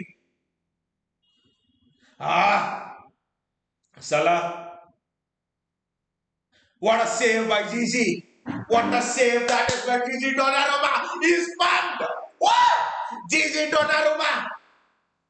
In real time, that looked an exceptional save. Have to see the replay. Yes, the ball was swirling. I mean, you could say it straight at the keeper. The ball was swirling in between two players. That's an exceptional save from Gigi Donnarumma. Do not give Liverpool a sniff. Very difficult save, Gautam. It's not so easy with with the ball swirling around. Another save by Donnarumma is offside anyway. It's offside anyway. I think Nico Gonzalez physically is just so underrated. I think people just forget that. I just saw his aerial duel, his duel winning stats and stuff. It's just so underrated. Gigi, sorry, Nico Gonzalez. I mean, a pivot of Rodri and Nico Gonzalez. Counting, uh, Coutinho said if don't know about others, Conor Bradley would leave the stadium immediately if Grealish comes in now. But if Pep starts playing Nico Gonzalez and Rodri pivot, Mikel Arteta will leave England for early holidays in Spain for sure.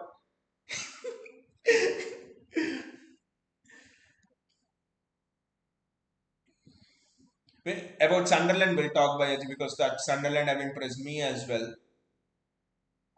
Sunderland have impressed me a lot as well this season.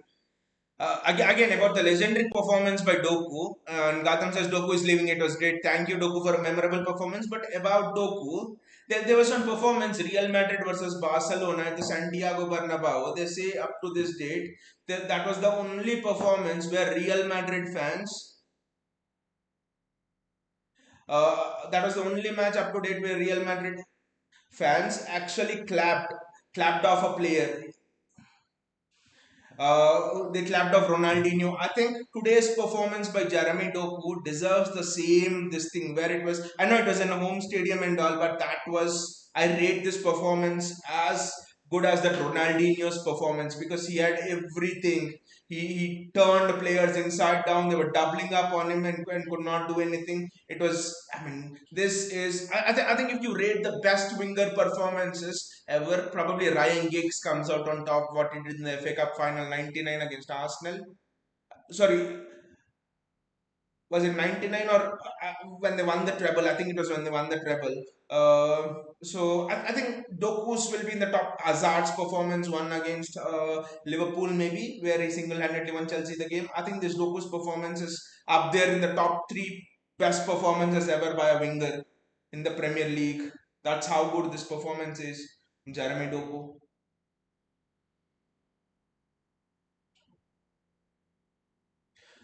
Salah almost had a goal there.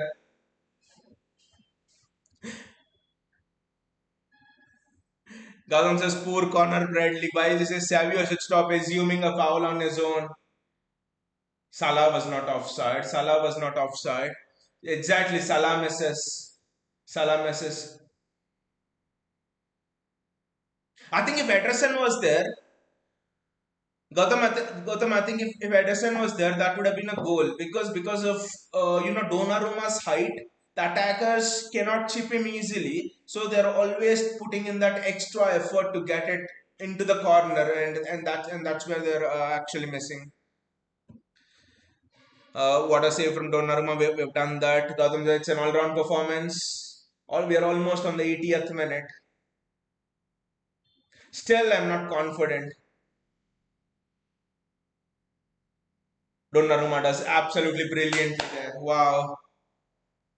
Counting says, by the way, the commentator just said that Szoboszlai shot was Liverpool's first shot on target today. Yes, exactly. I mean, when I was seeing that stat, first shot on target. First shot on target is on the 75th minute.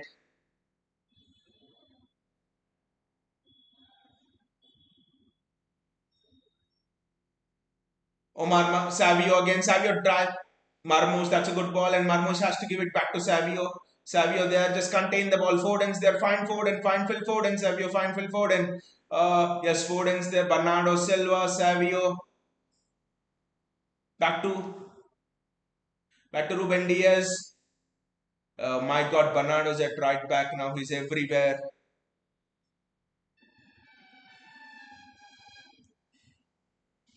Again we lose the ball. Suppose like presses well. I don't know why we always fall into that trap near suppose like. Counting says the best part about the Doku goal was O'Reilly gets points for an assist. I need those points for clean sheet as well. Come on, Nico. Wow, you would be having a clean sheet, assist, and I don't know about your defensive contribution points. This would have been an all-round performance. Defenders have been very, very good, Camden here today because in my team I had Dan Ballard yesterday, and Dan Ballard yesterday I was expecting 3 points or maybe four since it's Arsenal. He's expecting two DEFCON. I thought Arsenal will score 2 goals, so one minus 3 points. But Ballard gave a goal and assist yesterday, and he still didn't get a bonus. And they say the game is not rigged in favor of attackers. Phil Foden with this. Nico Riley can finish it. Nico Riley can finish it. Kandinya, that was your Ballard moment.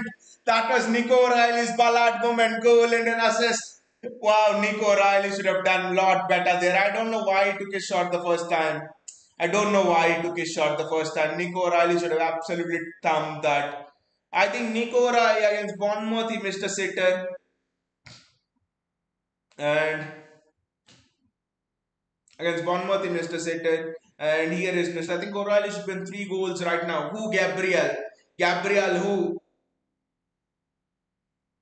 Karnine says, no, O'Reilly just missed. Why do people like me get so shameless when it comes to FPL? But should have scored, should have scored, should have scored.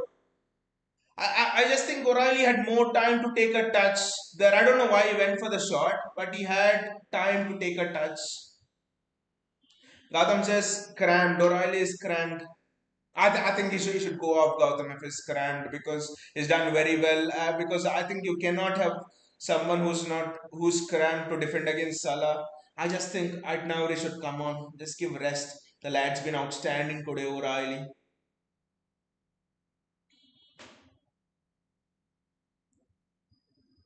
The turn of pace is also very, very good from O'Reilly. This is wonderful. Look at that. Okay, offsides flags raised, but Nico O'Reilly again. Again, guys, I mean, Nico O'Reilly right now is the best left back in the league. You might argue Calafiori, but I think Nico O'Reilly for the intelligent runs he makes, the amount of one-on-one defending O'Reilly does. I think Calafiori is well protected by other Arsenal defenders and midfield ahead of him, but O'Reilly makes so many one-on-one duels. He's the best left back in the league right now, Nico O'Reilly, and it's interesting to hear. And Nunez is good, but let's talk about O'Reilly. It's interesting to hear that if Destiny had not played its part, O'Reilly would never ever have played in that left back position, which means his career at City might not have even taken place. Because O'Reilly was a midfielder, box to box midfielder. You cannot get a place in City's midfield. I'm sorry, it's very, very difficult. So, last season, due to our left backs being injured, O'Reilly gets a chance. He does well. But again, they say,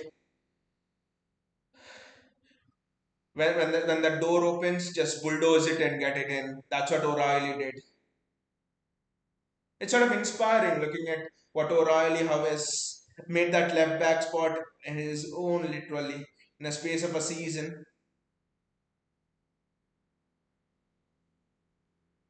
Counting says yet another legendary performance by Liverpool's generational signing. They were so arrogant when they signed Wirtz.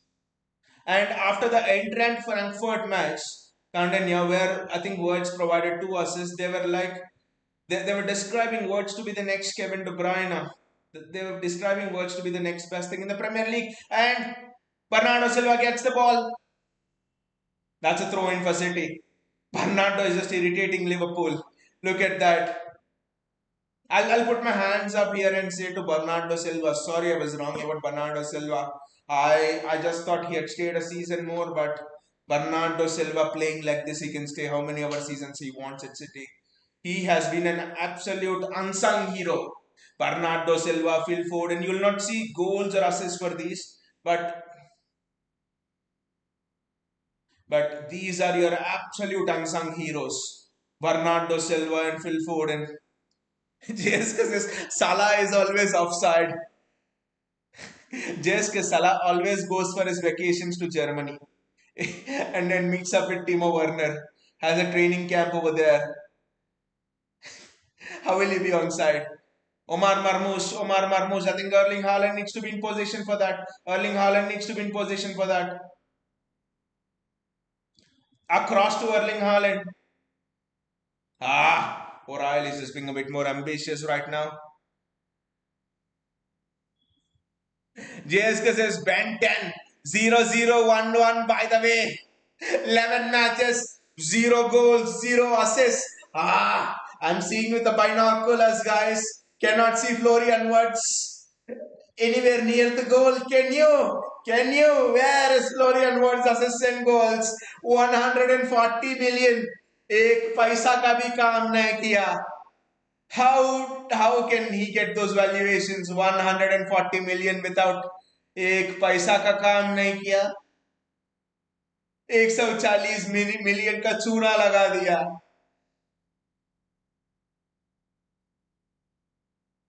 Matthews Nunes, Cody Gakpo, Savinho. The defensive work from Savinho has been elite, very, very good. Karninia says, Mohan, your video title has a verdict now. Cherki's worst match, and it was words. I'll actually do this. I'll actually do this as well, Karninia, with Cherki there, and Cherki just removing his mask with Florian Wirtz being revealed there. That would irritate Liverpool fans even more. I think that's what it was. Gautam says it's time to piss the champions. My favorite genre. It's just the Jack Grealish is not there. It's just that Jack Grealish is not there. Erling Haaland is feeling bored over there. Jack Grealish is not there. Baiji says Josko erroneous passing. Dortmund पे भी मरवाया भैया जी Josko Guardiola with his passing. I mean with his erroneous passing. If you remember, the same tackle with Guardiola did on Szoboszlai, where Liverpool gets a free kick and then Szoboszlai hits a shot where Donnarumma saves. Dortmund also got the same free kick and they scored from that due to Josko's errors. I mean, Josko Guardiola needs to up his game literally. Baiji says, bring on Night Nauri. Nico looks tired now, playing non-stop. I'm wondering, Bayaji, is Pep Guardiola still looking to play Ryan Night Nauri?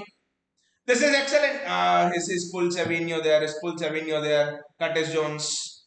That's a yellow card, I think. Savinho has done well. His defensive work has been good. Offensive work has been good. He's not keeping the ball much. Bayaji, I still doubt if Pep Guardiola plays Ait Nauri in at left back. I think Pep Guardiola sees against Bournemouth, Ait Nauri played as a left attacking midfielder. I think Ryan Ait Nauri, if in this entire City squad, Doku is obviously the best dribbler. Doku is the best dribbler in the Premier in world football. Stats suggest that. It's not me telling because Doku is a City player. Doku is the best dribbler, but Ryan Ait Nauri is the second best dribbler. Right now is in the top 5 top 6 dribblers in world football. This is an iconic pick. Pep Guardiola and Pep Linders, both of them standing up, conversing with each other, still feeling disappointed that something's not right. What a duo this is. Pep Guardiola and Pep Linders. Wow. And just imagine Pep Linders. What a time in football he's having. What with Jurgen Klopp during one of the best eras a Liverpool team has ever had in the Premier League, and now working with Pep Guardiola to build one of the best eras Premier League might ever see. He's worked with 2 legendary managers of the modern era. Wow, Pep Linders. That signing of Pep Linders is as much important, to be honest. It's as much important to what we are doing today. The style we are playing today is a hybrid of Pep Guardiola and Pep Linders. Gavin says, I forget they had Isaac as well. Erling Haaland, Omar Marmoush, he's maybe put it wide. Can Marmoush cross it to Haaland? Can Haaland score to cap off that missed penalty? Can Erling Haaland score to cap off that missed penalty? I think it's a free kick for City. Foden's down.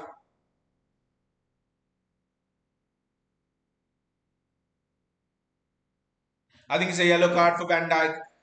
Gautam says, I forget they had Isaac as well. Even Isaac forgets that. Isaac, by joining Liverpool, has done a disservice to two teams. Newcastle, today they lost to Bournemouth, and next match is City away to Newcastle. If Newcastle lose that, they'll be in the bottom three. Straight in the bottom three. Newcastle is like that because of what Isaac has done. You can say they got Walter Murray, ta ta ta ta and all, but uh, it unsettled the team. Eddie Howe didn't what Isaac didn't allow Eddie Howe to have a normal preseason. So Isaac did a disservice there, and after he came to Liverpool, due to what is done there at Newcastle, Isaac, he was not fit enough. He was not fit enough, and Ekitike was already there, and Slot probably has to change the system a bit more to accommodate Isaac because Salah Isaac are not on the same wavelength always. Salah doesn't like to pass. They're clapping for Jeremy Doku. Jeremy Doku with his humble smile. Look at it. It just feels he's the boy next door. He's your neighbor. That's what Jeremy Doku feels. Just a normal Jeremy Doku feels like a normal kid who wants to play football. The kid next door who's just enjoying life and enjoying playing football in a good sense. Wow, wow, Jeremy Doku. It's taken him 2 years, guys. Jeremy Doku to be where he is at City. So patience with players. That's what I say. And God, Bayaji says when Sterling joined us, commentators would mention his price every time he touched the ball, but not the same for words. Because he plays for media darling club there. I mean that's the thing I don't get by Ajit. They had put so much pressure on Ruben Amorim, and and they're not telling a single thing to Slot. When I actually think Amorim has done a better job at United than Slot has done a better job at Liverpool. Slot's first 5 wins of the season on a bounce were all flukes. Slot should be down in the bottom three. Pep Guardiola, Pep Landers, but this is Jeremy Doku. This is Jeremy Doku's night. It's full time. City win 3-0. I would say it's not Manchester City 3, Liverpool Football Club nil. It's Jeremy Doku 3, Liverpool Football Club nil. A performance from start to end by Jeremy Doku. What a player, what a performance. Let us take a moment to applaud Jeremy Doku here. He's coming onto the pitch. The home fans will stand up and applaud, I'm sure. Wow. Since Ronaldinho's performance at the Santiago Bernabeu, this is and Lionel Messi's performance at the Santiago Bernabeu. There were the two times the Bernabeu crowd got up and applauded. I think this is the best performance I have seen from an attacking player. They were doubling and tripling up on him, and yet they had no answer. This is an elite winger we are seeing in our midst. This guy's ceiling, I think on this community we've always been discussing. Jeremy Doku's ceiling is much higher than Vinicius Junior's. Always, we had no doubt on it. And this is outstanding. This is outstanding from Jeremy Doku, and glad we have not got Rodrigo is a different thing. He maybe wanted to play on the right, so we'll discuss that afterwards. But today, this is all Jeremy Doku, and Liverpool are down to 8th. Man United are above Liverpool, and they have won the first 5 matches in a row. Liverpool, and still they are down to 8th. Amorim's had a better season than Liverpool. Aston Villa lost the first 5 matches. I think Aston Villa did not score a single goal in the first 5 matches, but still they have a better goal difference than Liverpool, and they're ahead of Liverpool. Wow. What a game and what a night for Jeremy Doku. Just look at him, Jeremy Doku. He's shy. Look at it. The guy is just shy. Shy as fuck. He just feels like your boy next door. Vinicius doesn't feel like that. Vinicius Junior feels like an arrogant prick, an arrogant idiot, and an arrogant twat. But Jeremy Doku just feels so nice, so calming. Wow. Look at Gigi Donnarumma there. That save from him was fantastic because you never knew if that went in, anything would have happened. Wow, Gigi Donnarumma is just absolutely beautiful. Superb display, absolutely beautiful display from him. Wow, the cameras are all on Pep Guardiola. Bayaji says three big games in a weekend, all won by big margins. Dortmund, Bournemouth, Dortmund, and we beat Bournemouth, who was second. Dortmund, who were second in the Bundesliga. I think third in the Bundesliga. Liverpool, who were third in the Premier League. I think. Wow. Bayaji has played a big game with full intensity for 90 minutes. Now City are in their Dhruv, and I think Pep knew this, Bayaji. Pep knew this. That's why he said before the game, I exactly have the plan. Like Gautam pointed out, Pep said, I exactly have the plan. And that too, this is his thousand. I mean, what a day. This is his thousandth game. He absolutely wiped the floor with Liverpool. And this is I think at Bayern he had 75.2%. At City he's at 70.5%. I mean, those win rates are absolutely extraordinary for someone who's done 1,000 games. If you're having 71.6% win rate, sorry, 70.5% win rate, and that is the worst win rate in your career compared to others where you have been managing, wow. And 70% win rate is exceptional. But it just shows the quality of Pep, but also the quality of the league, especially the Bundesliga, where he's played in, where he's at the highest win rate. Why this is winter is coming. So are the title chasing Sharks. A memorable 1,000 game for goat Diola. Mikel Arteta would have just gone out in disgust after seeing this result. I mean, Mikel Arteta would not have bothered if City scraped a 2-1 win, the set piece here with a free kick there, and something like that. Mikel Arteta would be wondering about this performance. What a statement performance this was. This was a performance that would put fear in the veins and the nerves of the opponents. Just look at it. There was not a single mistake from City. Yes, Josko Guardiola did one or two erratic passes, but in general, the midfield display, you went up against Ryan Gravenberg, Alexis McAllister, Szoboszlai, who are three of the most physically intimidating. I mean, not in terms of height and stuff, but they're physically very dominant. Especially McAllister and Gravenberg. Szoboszlai is one of the best pressers going around in the Premier League right now. And you dominated that midfield with Nico Gonzalez, Bernardo Silva, and Phil Foden. Foden was in that midfield today. I mean, a huge shout out for me on my side to Phil Foden and Bernardo Silva.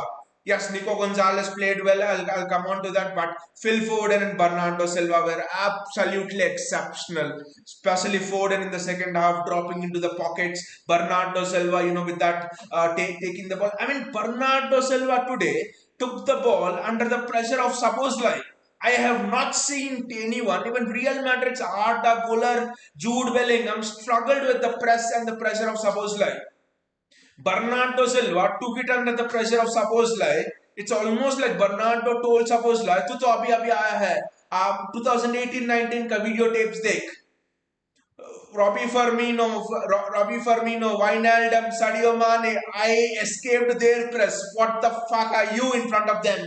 That is what Bernardo Silva felt about that Liverpool midfield. Wow, what a game, guys! What a game! It's been such a long time that we've seen a game like this. Wow. And Ryan Cherki was probably, he's at a 7 on 10 and is probably the worst player on the pitch along with Guardiola. And 7 on 10 against Liverpool is not bad at all. Guardiola. Fantastic name. Gautam says, I'll try counting you, but Savio makes me lose my shit always. I think I missed Gautam's comment about Savio. Yes, Gautam made a comment. Sorry, I missed it. Gautam says, good job, Savio. for once, Gautam, in 2 years, Gautam, for once, you have praised Savio. May Savio improve his performances. May Savio go to the level like Doku did. JSK says, I missed that as well. I'm sorry. By the way, Doku did to Bradley what Vinny couldn't. And Vinny is an absolute shit. Vinny is just an absolute fraud, you could say. Vinny is an absolute fraud. I would say he wants the Ballon d'Or. Vinny wants the Ballon d'Or without doing shit. Vinny is an absolute. I mean, I don't rate Vinicius Junior at all. JSK says about Pep Linders, Klopp suggested Pep to make him his assistant after Linders was sad from Leipzig. Is it? Is it? Is it JSK? Is it? I didn't know this. This is interesting if true. Is it? Did Klopp suggest Linders? Did Klopp suggest Pep to make Pep Linders his assistant? But why didn't Klopp suggest Arne Slot to make Linders his assistant? Especially with why did Liverpool contact Linders after he was sacked from Leipzig? Because Linders is the one who shaped this club's Liverpool team, and Linders could have again been helped Arne Slot a lot to shape his team. It seems that Pep Guardiola spoke for 1 hour to Pep Linders personally over phone and convinced him to join City. Pep Guardiola, it seems, has given the responsibility of shaping the entire architecture of City's press. Baiji says, Linders, please improve our other wingers too. I think Savio is the one who's been talked about. Baiji says, I think Pep wants Nico to remain like not out innings. Gautam says, and we have beaten the champions. Congratulations to all citizens. And we pissed them off as well. We have beaten them convincingly. That's what I'm saying. It's not that we have beaten them, but the manner in which you have dismantled them. This should easily have been 7-0. There was a match, I think against United 2 seasons before under Ten Hag, where we won that match 1-0. But then I was talking to another friend of mine who's a United fan, and he honestly said he's a hardcore United fan, and he said this was a 7-0 thrashing, bro. You didn't decimate us with the goals, but you cut us a million times. And cutting up a million times is much more painful. We were slowly bleeding to death. You could have scored 7 and let us rest in peace. That's what he originally said. I think this match is also the same. It should have been 9-0, 8-0, not 9-0, 7-0, 8-0. But we bled Liverpool to death by a million times. That is what will sting Arteta. That is what will sting Slot. आज रात को Arne slot दारू अकेला नहीं पिएगा. Mikal Arteta भी join होगा उसके साथ. मिकल आर्टेटा और अर्ने स्लॉट आज रात बैठेंगे सिटिंग पे, दारू पिएंगे. Mikel Arteta and Arne Slot are gonna have mansion house, I think, today. that's that's what Pep Guardiola has done to both of them. It's not one manager or one team who will be unhappy with this. It's two teams who will be unhappy with that. Coundinia says, oh Gautam, looks like a supportive place was all that was needed for Savio. Keep supporting. Attacking place, attacking place. Don't get the words wrong. Coundinia, that's the magic words. Attacking bliss.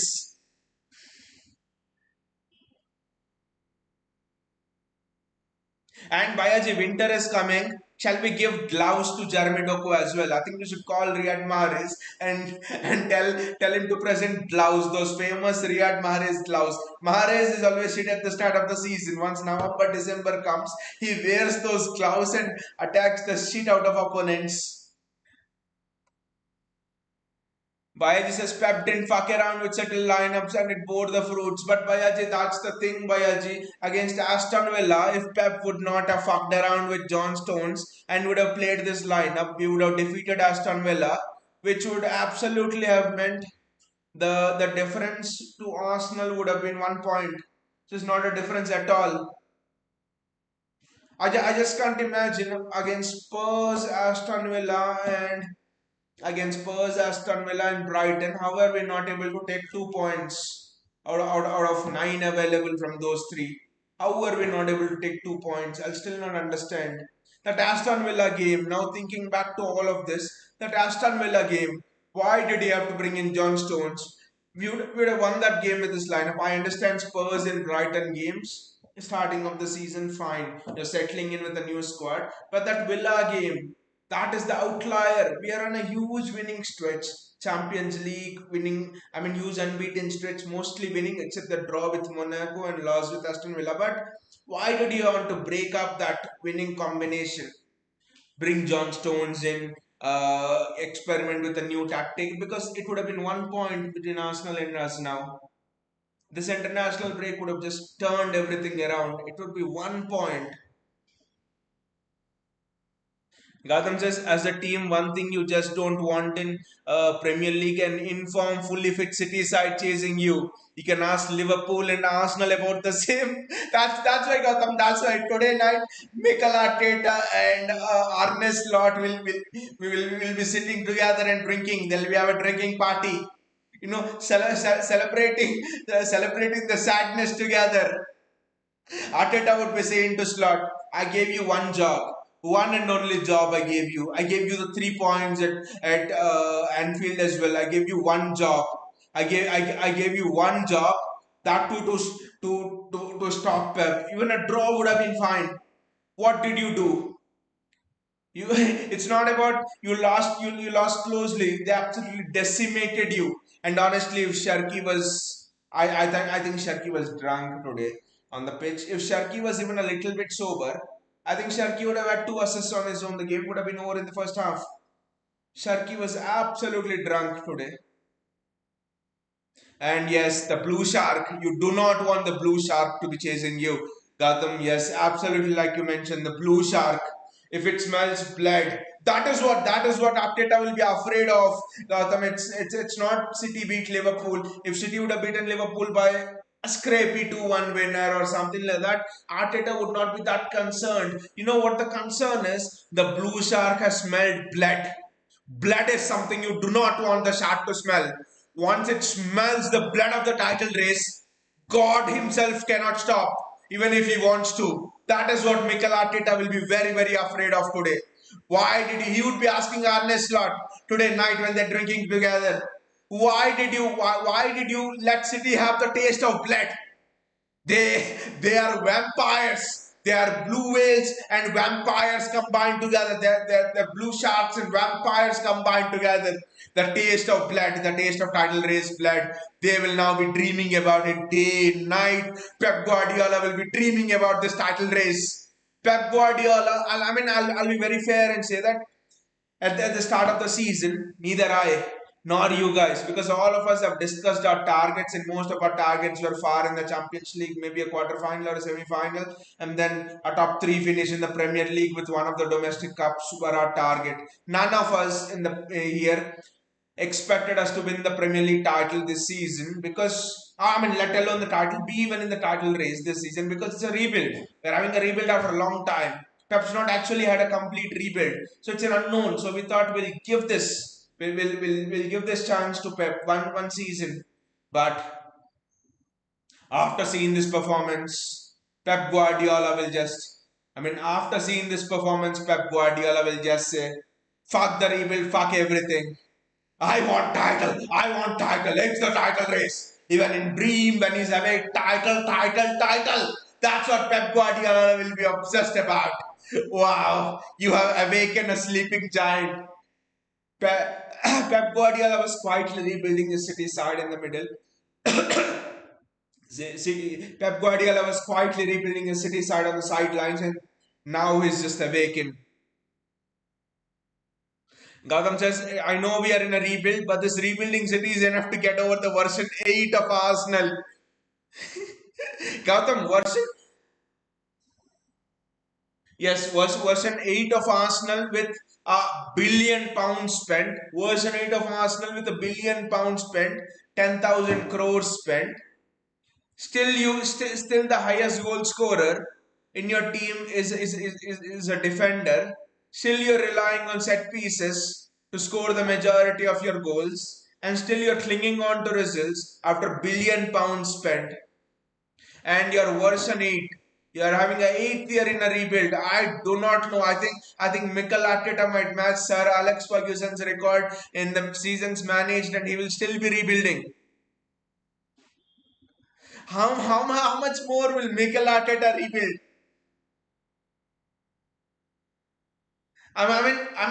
Imagine a child being born when Mikel Arteta started as manager of Arsenal, and the child would already be almost looking to enter high school now, and Mikel Arteta is still rebuilding.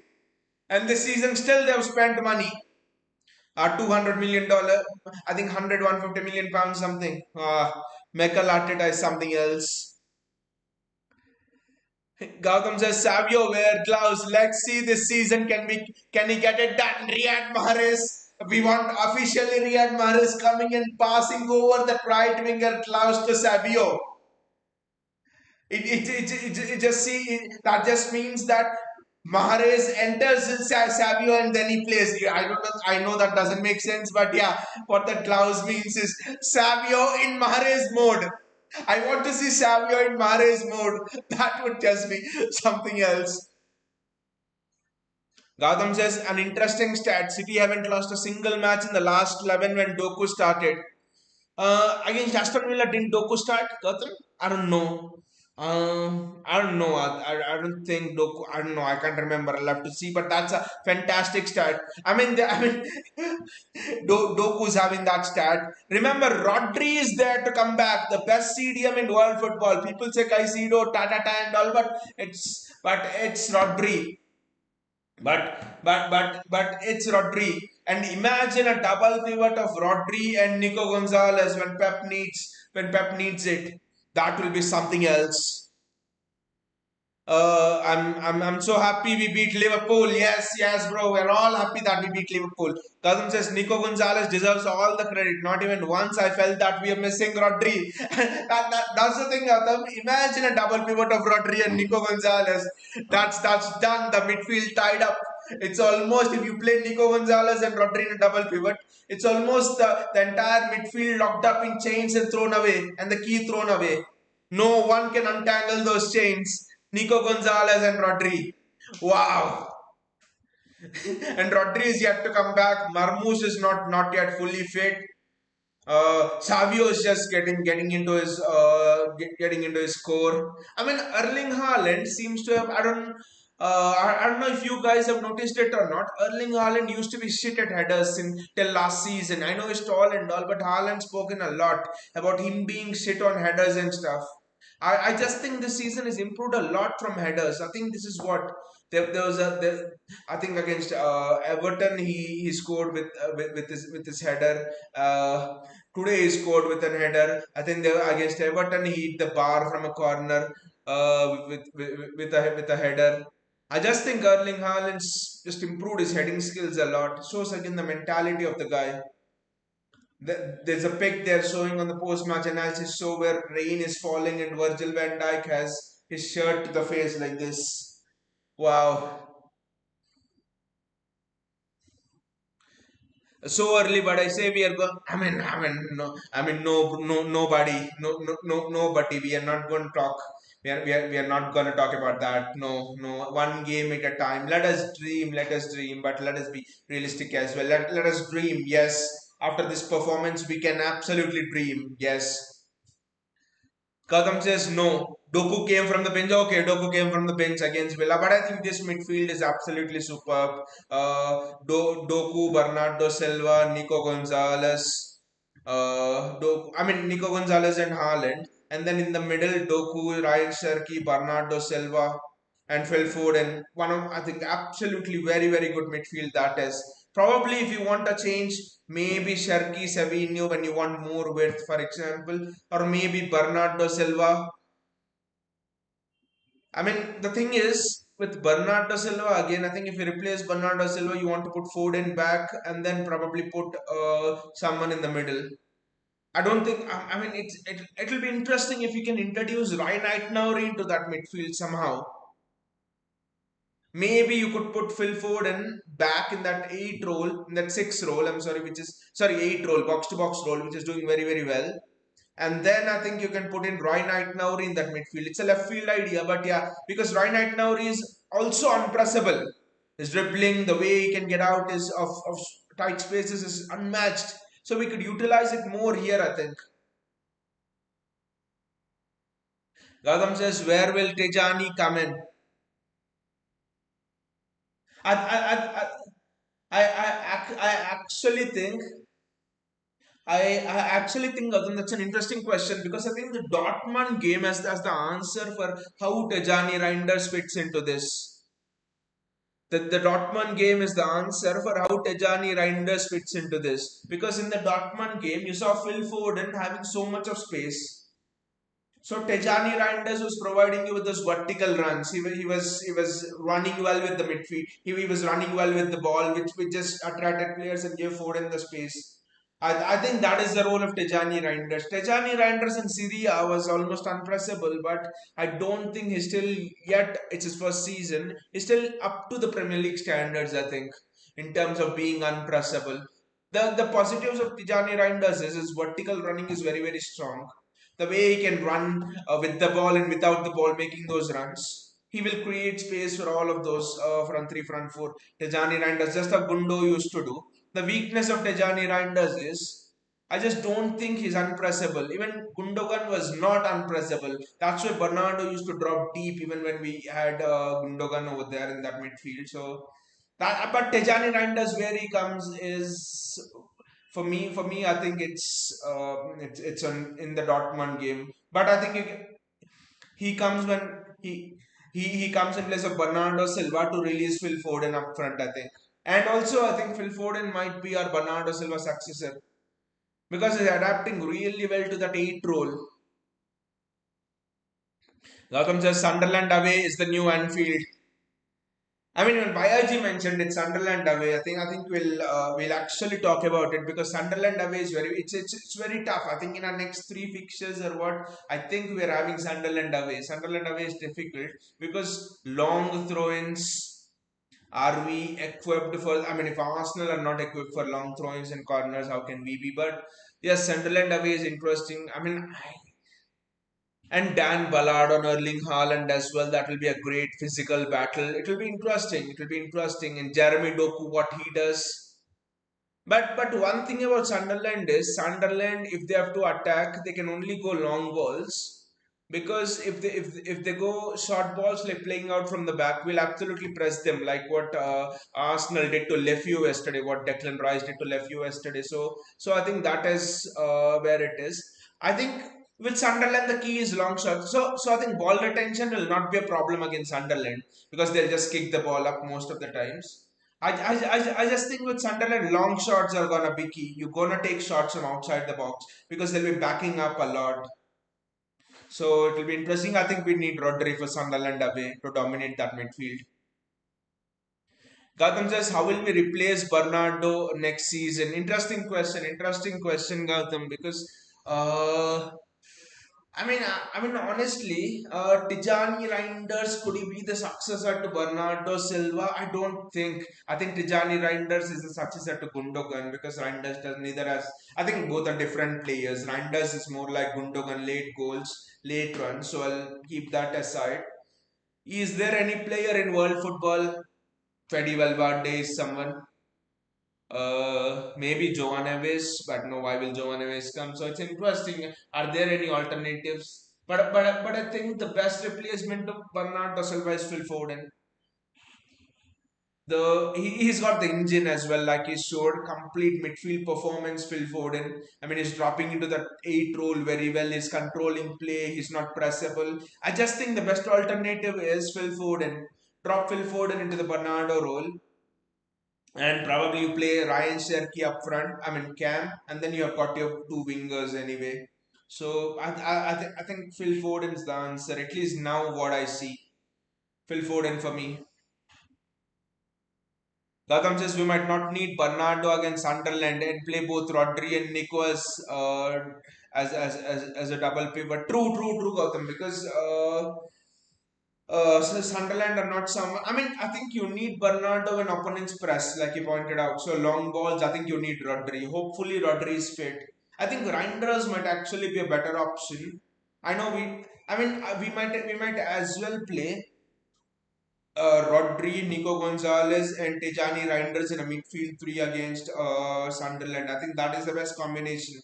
And Foden on the right wing, Doku of course on the left. Maybe you drop Cherki for that one game because that midfield three will absolutely test the power, the physique, the late runs from Reinders. I think that's the midfield three which we need to play against Sunderland.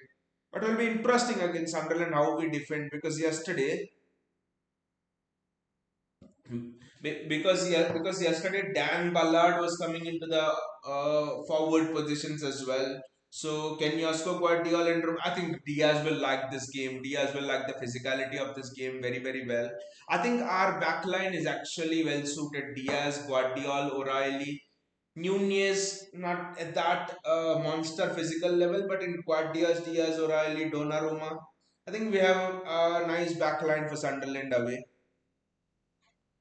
Gautam says today what Bernardo did, I don't really know which player in current times can do that in such tight spaces and impressible. Foden can play, but he makes mistakes in defenses. What about Rico? Rico, the same problem, Gautam. I think Rico is right now where Foden was probably 2, 3 years ago because Foden makes mistakes, but he's making much lesser mistakes now. When I see him and is showing up for the ball, I think Foden's being readied for that role by Pep Guardiola and is making very less mistakes. Foden's literally, especially under pressure, Foden's mostly making right decisions in that eight role. At cam role, I see Phil Foden struggling a bit sometimes with his decision making. But today you've seen a run which Phil Foden makes from the deeper role, from the eight role, and Doku plays a ball and Foden, I think we were discussing about it. Foden just couldn't get a touch on it. I mean that run is the next step in Phil Foden's development to play that eight role. Because what that run does is it gives you verticality, what Reinders can give. So if Phil Foden can master those late runs, especially from deep, I mean Foden's being ready. There's absolutely no doubt. I think Phil Foden's being ready for that role. The way Pep's teaching him new things in that role and all of that, and he looks unflustered. And Gautam about Bernardo Silva. Again, go back to the 18-19 season, and Rodri was struggling. Sorry, Fernandinho was struggling. Stones were struggling in that match, and Bernardo Silva drops back. Robbie Firmino, Sadio Mane, Gigi Wijnaldum. Sometimes Fabinho was joining the press. For me, these are some of the best pressers Premier League has ever seen. Especially Robbie Firmino, Sadio Mane, Wijnaldum. These guys press like they're Jordan Henderson. These guys press like they're monsters. These guys press like they're no tomorrow. And Bernardo Silva, I think there was a game, I think 22 season, I think, when Bernardo Silva was with the ball. Surrounding him were Van Dijk, Robbie Firmino, Sadio Mane, and Fabinho, I think. He kept the ball and dribbled past both all the four of them. And then he not only dribbled past them, he went into the box, gave Foden the pass, Foden didn't finish it. That's a different thing.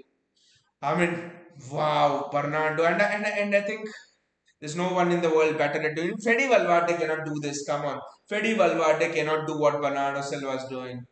And that's why, apology to Bernardo Silva, I keep my hands up and say, because I wanted Bernardo Silva not to be there, especially with what happened last season, but he is literally, this is courage. This is courage at its highest level. He's literally gone up against Sabozlai today and is just put Sabozlai in the mud in terms of, how do you even plan a press for Bernardo Silva? Wow. You know what Pep Linders would have done with Bernardo Silva? Pep Linders would have designed a pressing plan and he would have made a list of players who can evade his own pressing plan. And then every statistic, I think Bernardo Silva would have come first. Pep Linders would have just lost it seeing how good Bernardo Silva is. Countiny says, will Pep continue with O'Reilly or bring in Aitna? It's O'Reilly, Countiny. It's O'Reilly. He scored a goal, he's given an assist. He scored a goal in the previous game, he's given an assist. Against Bournemouth, he scored a goal. Today, he's given an assist. Against Bournemouth, he was against Dortmund, he was up against Adiemi, who is one of the best young wingers in world football. He's up against Salah today. He went up against Saka, Noni Maduiki. You name the wingers, and he's gone up against all of them. He's went up against Eze briefly at Arsenal, and and every time he's absolutely aced those one-on-ones. There's no way Pep against Bournemouth put Ryan Nauri at left attacking midfield. Maybe Aitnauri. This is again a left field suggestion, Gautam. Maybe Aitnauri could he do what Bernardo Silva does? I don't know. I know he's never played that position, but I think he has all the tools. He absolutely has all the tools to do it. But to do it so consistently without making a single mistake, I don't think there's one other single player in the world. Not even Vitinha can do it. Not even Fabian Rui can do it. I'm sorry. Company's Bayern showed what Fabian Rui and his and his and his shortcomings. Kandinya says O'Reilly should be preserved. Not just preserved, Kandinya, he should be wrapped up in cotton wool and he should be, I mean, Nico O'Reilly again. Again, I mean, it's absolutely, there are certain players whom destiny puts you in there. Nico O'Reilly was almost born to play left back, but he never knew because he was an attacking midfielder, defensive midfielder, box to box midfielder in the academy. And if not for last season, if not for us not signing a left back last season, if not for all of those injuries to Guardiola and the centre backs and co, I never actually think Nico Riley we would have missed out. I don't think the world would have seen the talent of Nico Riley over there. I mean, why don't we talk about Matthews Nunes, the other right back? He's been exceptional. Who would have thought? I mean, would and Matthews Nunes would he have thought that a young kid from did he play for Sporting? Yes, I think a young kid from Sporting CDM comes to Wolves and plays box to box CDM and then goes to Manchester City and then suddenly he's been tried on in the midfield and manager says you're not good enough here and then you're thinking as Matthews Nunes, will I be the next Calvin Phillips? And then he's tried him at left wing and he's been good but not good enough for City standards. And he's then put him at right back. Exceptional. Exceptional. Nunez has been so good. Matthews Nunez. He's put in Kusanov, and Kusanov had one of the best performances against Arsenal before going off injured. And his attacking output as well. His attacking output outstanding.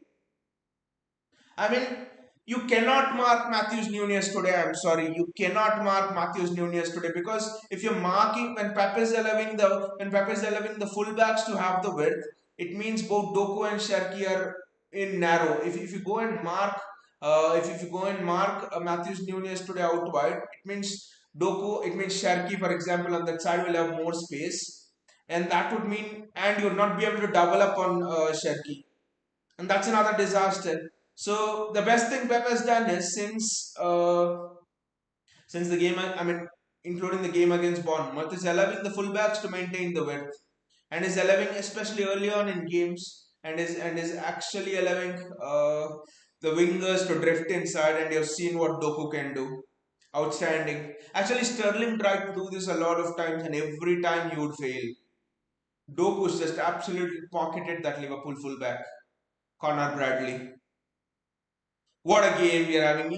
Everyone's a star today. Matthews, Nunes, Nico Riley, Donnarumma, Ruben Diaz, not Diasco Guardiola, but Nico Gonzalez, Phil Foden, not Ryan Cherki. But Savio was good, Erling Haaland, the courage he showed after missing that penalty. Outstanding that is. Absolutely outstanding that is. From absolutely outstanding that is from City as a whole. Today we played as a whole, and that will what will irritate and that will what will cause fear down the spine of Mikel Arteta. If it was the Erling Haaland masterclass, Mikel Arteta will still be fine. I can man mark Erling Haaland out of the game with a Gabriel or Saliba, which it is done one or two times to be honest. But today, everyone was a hero. You cannot man mark Doku, Haaland, Nunez, O'Reilly, Bernardo Silva, Phil Ford, and Ryan Cherk. You can't man mark Savinho, everyone out of the game, right? That is that is what Mikel Arteta will be feeling about today. What a game again! One of the best games I've done actually.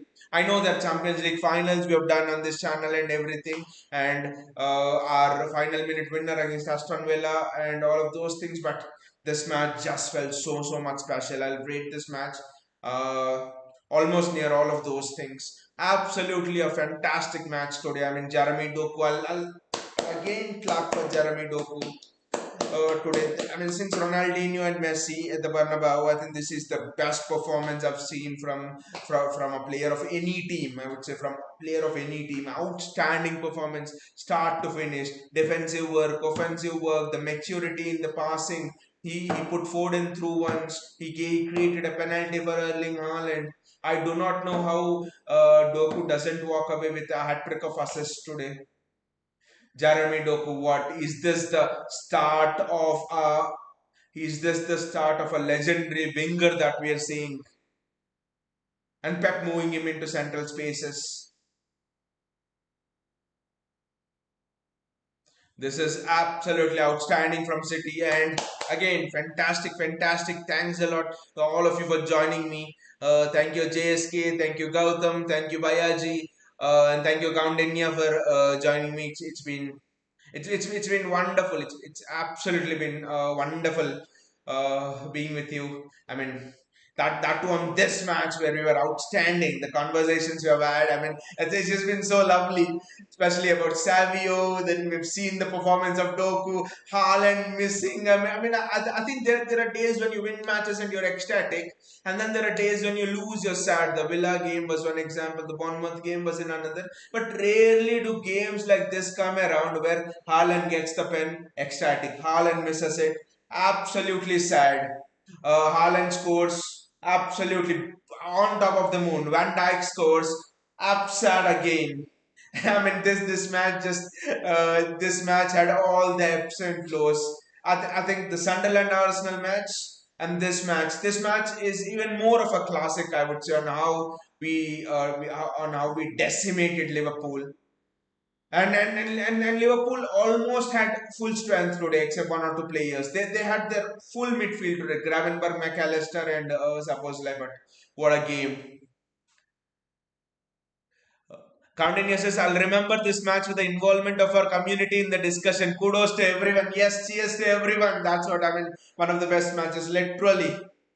It's on par with the memorable moments we have had on this channel. Everyone chipped in. The discussion was the beautiful thing was in those sad moments. Haaland penalty miss, Van Dijk for a brief moment. We were in it together. We were in it together. We just it was almost like we were exclaiming that sadness and that happiness together. So fantastic, and it's obviously extra special that I've got the chance to do this match with you all guys. And yeah, like Ananya says, good night, guys. And what a way to go into international break. Superb way to go into international break, and what a way to wake up on Monday and go to work. Just having the spring in the step. Remembering, I will not forget this performance for the next week. I will not forget this performance for 1 week. I mean, in recent memory, I'm telling you, 1 week, 2 weeks, I'll still be buzzing on this. I'll go and see the entire replay of this minute by minute now with commentary. Wow. See you all guys and good night. Take care. What a match. Woo!